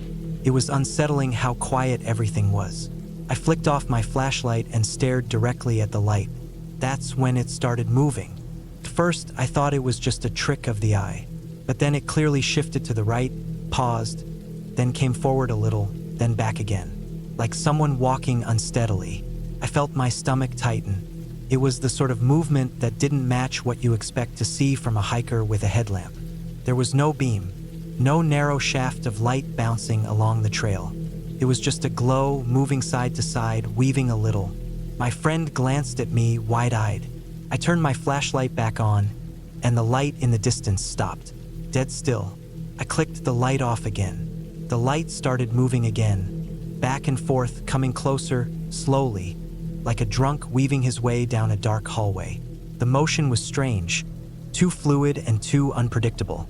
We stood frozen for a moment, our backs stiff and our breathing louder than it should have been. I felt this cold anxiety creep down my spine. It wasn't fear exactly, but that uncomfortable prickling sensation you get when your instincts are telling you something's off. We started yelling. Not words, just loud, sharp noise. I clapped my hands, stomped, made guttural barks of sound. Nothing. The light kept moving. It looked wrong. It didn't bounce. It didn't pulse. It just glowed and floated and swayed forward. We turned and hurried back into camp, grabbing our knives and heavier jackets. My buddy put in his contacts while I pulled my boots on properly this time. It felt dumb, grabbing knives like we were in some horror movie. But when you're out in the woods, isolated, and something feels off, you go with your gut. You prepare. We went back to the trail, stood at the edge, and stared again. The wind had died down now. Everything was quiet. Too quiet. The light was still there, but it had changed. It wasn't moving anymore. It seemed duller somehow. My eyes were adjusting now. The canopy had opened slightly above the trail and the light wasn't hovering anymore. It was shining through the trees. And then it clicked. I looked up through the branches and saw the moon. A big, bright full moon hanging just above the tree line, the same height as the light we'd been staring at. The movement, the strange swaying pattern, had been the branches moving in the wind, filtering the moonlight in strange, shifting patterns that made it look like something was walking. Every time I turned off my flashlight, the moonlight came through stronger, and with the moving branches, it had looked like the glow was floating toward us.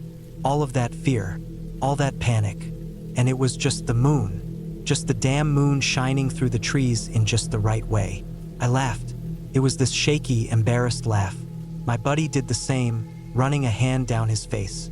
We stood there, feeling like idiots, staring up at the moon like it had just told us a joke. We walked back to camp, still quiet, still jittery, but more from the adrenaline dump than actual fear now. I didn't sleep much the rest of that night. Neither did he. Every little noise kept my brain spinning up again. Every rustle of a leaf or groan of a tree in the wind felt amplified in the silence. But nothing else happened. No more strange lights, no footsteps, just the wind returning now and then and the steady sound of the stream flowing nearby. The next morning was cold. I boiled water for oatmeal, packed up my hammock,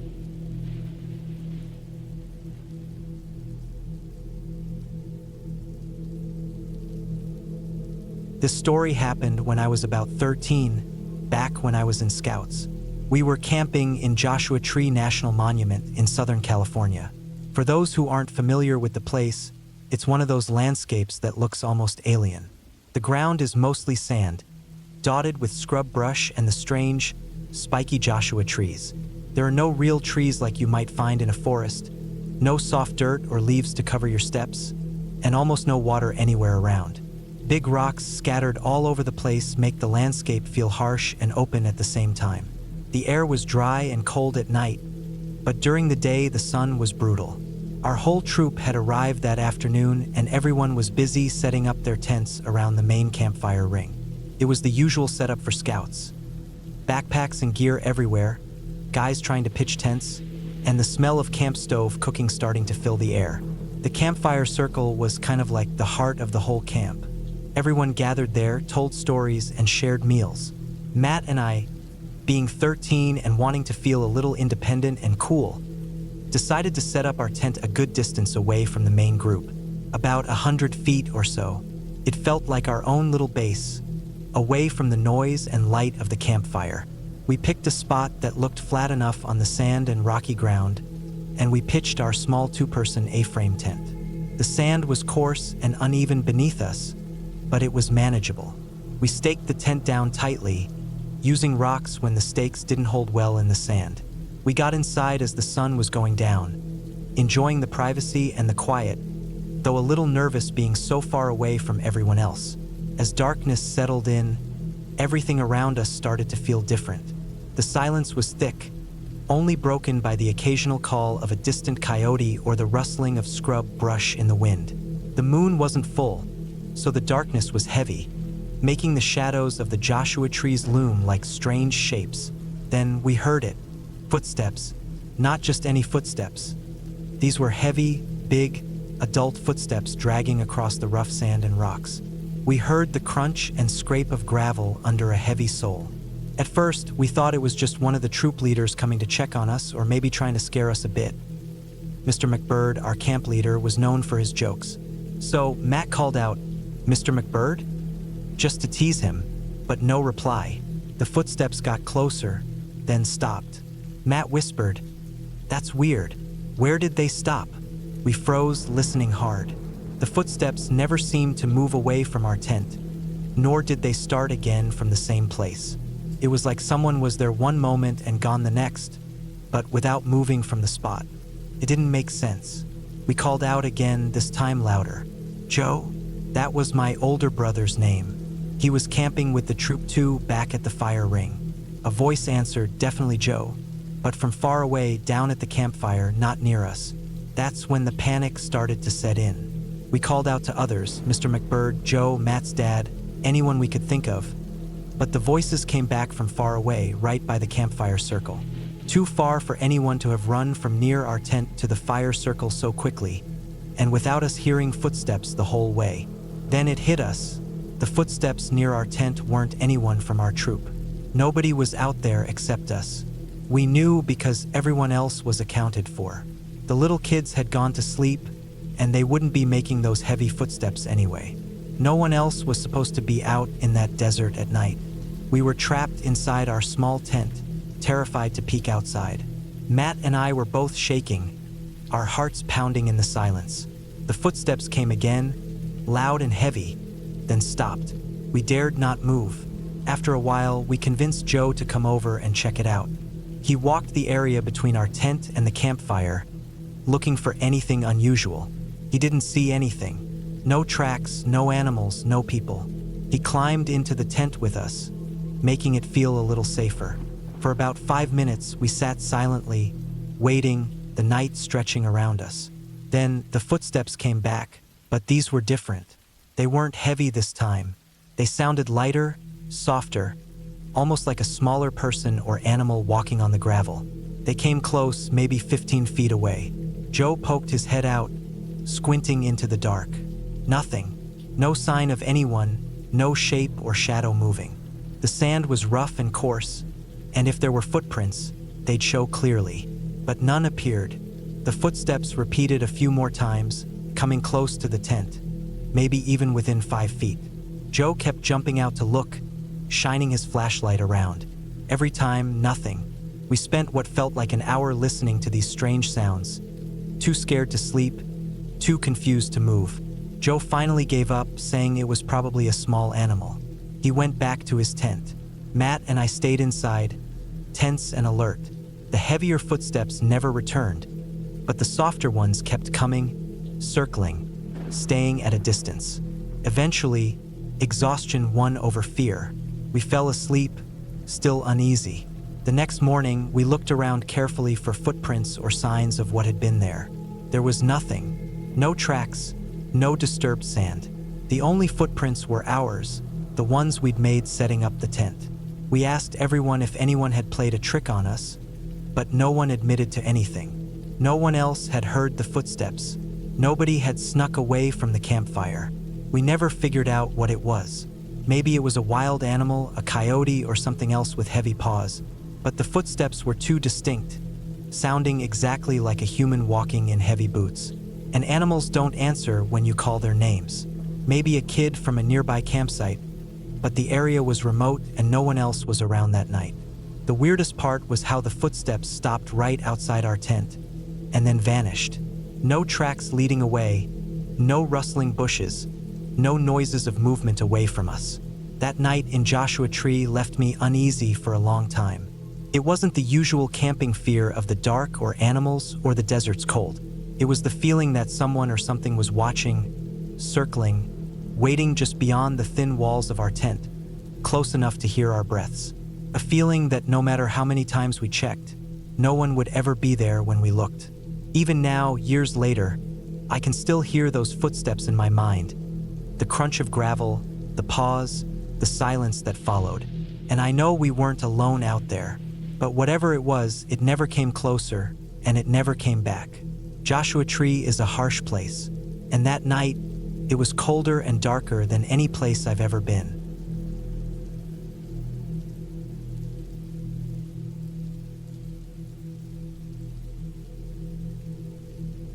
I've been camping a fair bit over the years, some trips more memorable than others. But one trip stands out clearly in my mind, the one at a lake in the Australian countryside. It was well before the days when you could just check the weather forecast on your phone, so none of us had any clue what was about to hit us. We had planned this trip for weeks. A group of us, just wanting to get out of the city, breathe some fresh air, and spend a few nights under the stars. The spot was a small campground by a lake, not too far from a little country town. When we arrived, the weather was fine, sunny, warm but not too hot. The kind of day that makes you glad you decided to pack a tent and a sleeping bag. The lake itself was peaceful, smooth as glass, reflecting the sky like a mirror. The surrounding trees were dense but inviting, the kind of place you expect to see kangaroos hopping in the early morning or some birds calling in the distance. We set up our tents and campfire spot near the edge of the campground, close enough to the water that you could hear gentle waves lapping the shore at night. I remember feeling content, relaxed. The first night was supposed to be easy. Set up camp, light a fire, cook some dinner, maybe have a beer or two, and then sleep under the open sky. But nature had other plans. That night, as we sat around the campfire, dark clouds started rolling in from the west. At first, they were just a few, scattered, nothing unusual. But they thickened quickly. The wind picked up, bending the trees and sending a chill through the air that hadn't been there before. We didn't think much of it at first. Thunderstorms happen sometimes, right? We figured we'd just sit it out, maybe pack things up quickly if it got worse. But that storm came fast and furious. It was one of the most intense thunderstorms I've ever experienced. The rain started as a few drops, then quickly turned into a deluge. The wind howled through the trees like a living thing, whipping branches against each other, shaking our tents violently. Lightning flashed in the sky with such brightness it lit the whole campsite like daylight, followed by thunder that felt like it was shaking the ground beneath us. Our tent, a cheap model that none of us really expected to hold up, was the first to go. The rain hammered down on it so hard, and the wind was so strong, that within minutes the poles bent and snapped, the fabric ripped, and the whole thing collapsed into a soggy mess. We tried to keep our gear dry, but it was impossible. We were soaked to the bone, cold, and trapped in the middle of a storm that seemed endless. With the tent destroyed, we had nowhere to go. The campground was nearly empty except for a few other campers, but none of them were around to help. The nearest shelter was the toilet block, a small brick building about 50 meters away from our spot. It wasn't much, but it was dry and solid, so we grabbed what we could and made a run for it through the rain. Inside the toilet block, the air was thick and humid. It smelled like damp concrete and a faint, unpleasant mix of cleaning chemicals. There were a few fluorescent lights flickering overhead, but no heat or anything to dry us out. The concrete floor was cold under our wet feet. We were cramped, sitting on the cold floor with our backs against the wall, trying to get warm, dry, and calm. Outside, the storm didn't let up. The wind slammed against the walls, the rain pounding on the roof, thunder rolling overhead in continuous waves. Felt like the world was falling apart. We stayed there for hours, waiting out the storm in silence. Nobody talked much. There was no point. We were all soaked, shivering, and tired. My dog, who had been running around the campsite earlier, was curled up between my legs, trembling, eyes wide and alert. That night was long. Every time the wind howled, I could hear it shaking the toilet block like it might blow it over. Lightning flashes came so fast it was hard to tell one from the next. Thunder cracked so loud it felt like it was right next to us. Eventually, the rain slowed to a drizzle. The wind eased. The sky started to lighten, the first signs of dawn peeking over the trees. We waited a little longer, then stepped out to see the damage. Our tents were destroyed or soaked beyond repair. Our sleeping bags were wet.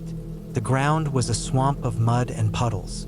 The fire pit was extinguished, the wood soggy and useless. But we were alive, and that was what mattered. The rest of the trip was a slow mess of trying to dry things out, find shelter, and avoid the muddy, flooded areas. We had to pack up early, drive out, and find a motel. The storm had ruined the trip, but it gave me a memory that stuck with me. Over the years, I've had other camping scares, smaller but still memorable.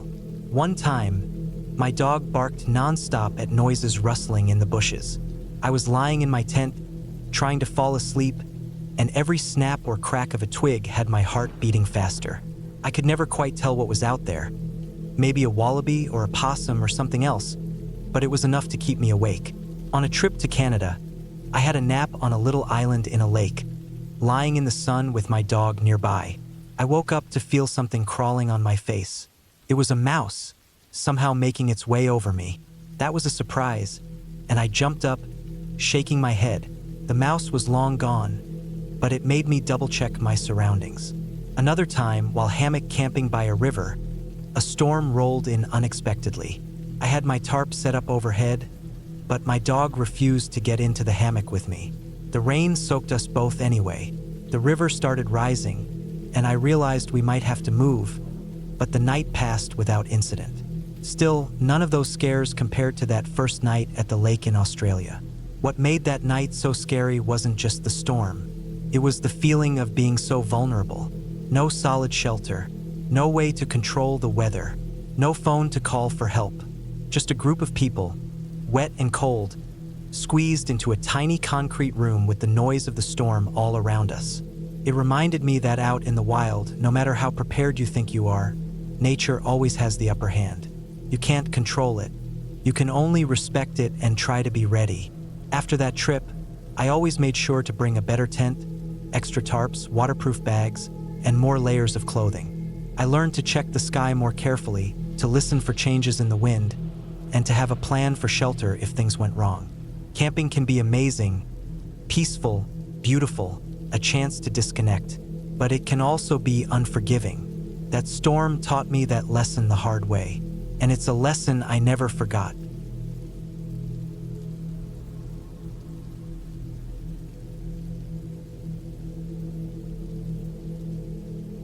I've always been someone who likes solitude. It's not that I don't like people.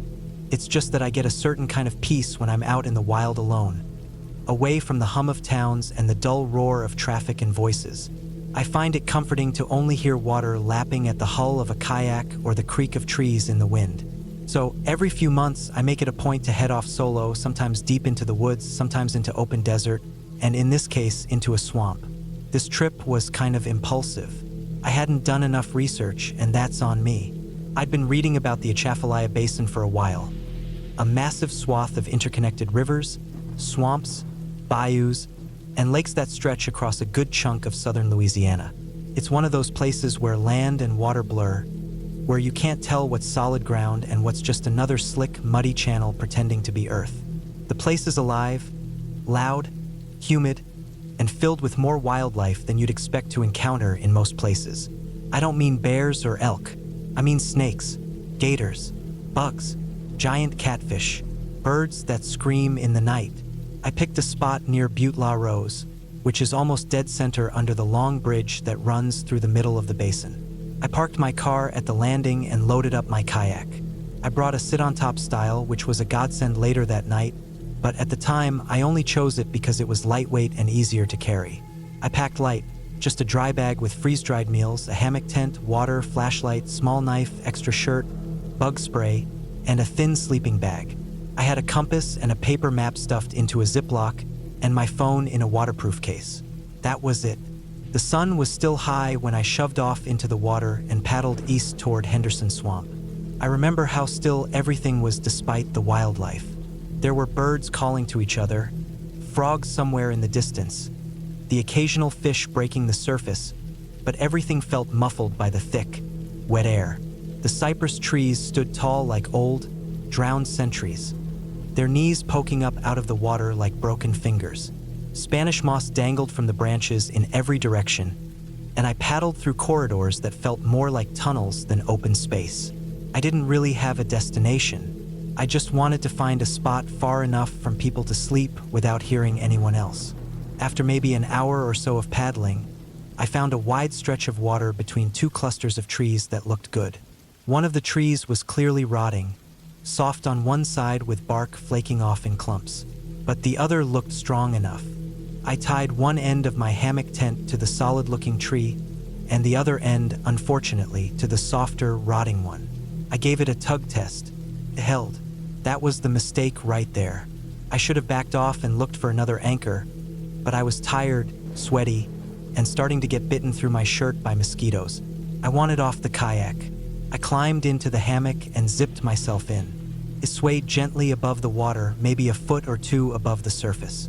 The kayak was tied off nearby, with my gear sealed up and bungeed down. It was late evening by now, and the sky was turning orange through the trees.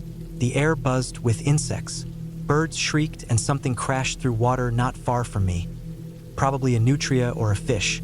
I tried not to think about the gators. The sun went down fast. The swamp gets dark in a way most places don't. It's not just the lack of lights. It's the way the canopy of trees traps the darkness. Even with the moon out, it felt like I was buried in a wet cave. I laid there listening to the water lapping beneath me, the bugs, and the occasional splash or rustle. I was maybe half asleep when it happened. It was sometime after midnight, I think. I rolled over slightly, shifting my weight, and I heard it, this sharp, dry crack. I didn't have time to react. My feet dropped fast, then my hips, and before I could even register what was happening, I felt cold water against my back. My body folded in half as the hammock sagged violently toward the surface. The rotten tree must have finally given out. Now, being zipped up in a hammock tent above water is fine until you're in the water. My lower half was submerged, legs tangled, and I couldn't get leverage to sit up. The zipper was just above my chest, and I couldn't reach it cleanly. The tent fabric wrapped around my body, holding me like a wet net. I kicked and flailed, trying to keep my face up, panic kicking in hard. I couldn't get a breath in without sucking in the mosquito netting. That might have been the worst part. Those few seconds where I truly thought I'd just sink, tangled and wrapped, and nobody would ever find me. That feeling sticks with you. The feeling of being stuck, blind, and half drowned in black water.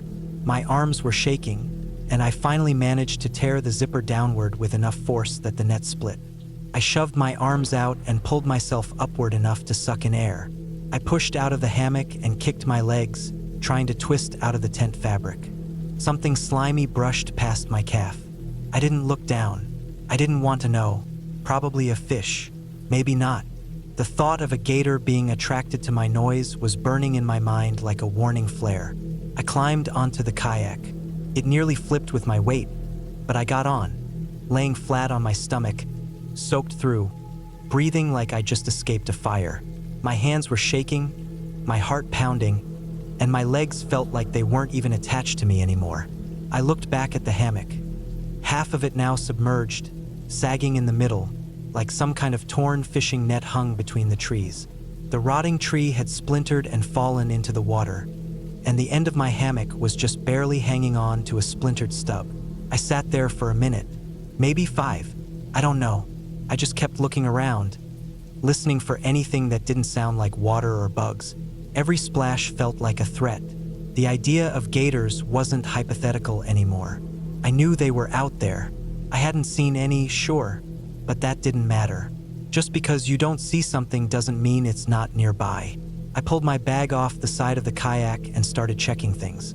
The dry bag had done its job. My map and flashlight were fine. My spare shirt was soaked from the outside layer, but my phone was still dry in its waterproof case. I turned on the flashlight and swept it across the surface of the water. Every branch or stick looked like a snout. I had to remind myself over and over to not let panic get ahead of logic. Still, I couldn't stay there. The idea of crawling back into that hammock or floating near that broken tree was not an option. I needed to move. I had to get out of there. I didn't want to risk another hour in that swamp with my head on a swivel all night, wondering what was underneath me. I sat upright on the kayak and started paddling back the way I came. It was pitch black with just my flashlight beam to guide me. The trees closed in around me as I tried to navigate the same narrow paths I had come through earlier. The moss brushed against my arms as I passed, and every time it did, I jerked away like it was a snake. My paddle bumped something under the surface that felt soft and slow-moving. I didn't stop to see what it was. It felt like I was paddling through a maze. The channels all looked the same at night. Black water, black trees, silver leaves in the flashlight beam. I tried to follow the current and used the compass on my watch to keep myself mostly moving west. There were points where I just stopped and drifted, waiting to hear the highway in the distance. I kept checking my phone's GPS, but the signal out there was spotty, and I didn't trust it. I trusted the stars and the sound of the bridge more than anything digital at that point. Somewhere along the way, I started to hear frogs again. Crickets too. That meant I was getting closer to the shallower parts of the swamp, where more land broke the water. Eventually, after what felt like hours, I saw the faint glow of headlights on the bridge, bouncing through the trees. It was like seeing a lighthouse. When I finally reached the landing, I was shaking so bad I dropped the paddle. I pulled the kayak up, tied it off, and just sat on the concrete ramp staring out at the water. I didn't say anything, didn't curse or cry. I just stared, breathing hard, my muscles sore from tensing the whole way back. The sky was getting lighter by then, a faint gray brushing the edge of the trees, but it still felt like the darkest place I'd ever been. I stripped out of my wet clothes in the back seat of my car, dried off with an old towel I kept in the trunk, and changed into the only other shirt I had. My hands were red and pruned from gripping the paddle and the wet hammock. My legs were covered in tiny scratches from branches and maybe a few bites I hadn't noticed in the dark. I drove home in silence. No music, just the low hum of the road. I kept thinking about how fast things went from peaceful to dangerous. One mistake, a bad anchor point, and the whole night turned into something I'll never forget. I haven't camped over water since. Haven't hung a hammock in a swamp again. I still kayak, still sleep outdoors, but now I check every tree 3 times before I tie off to it. I bring extra lights, a better knife, more water, a first aid kit. I don't take shortcuts anymore. The swamp doesn't care if you're tired or unprepared. It doesn't warn you twice.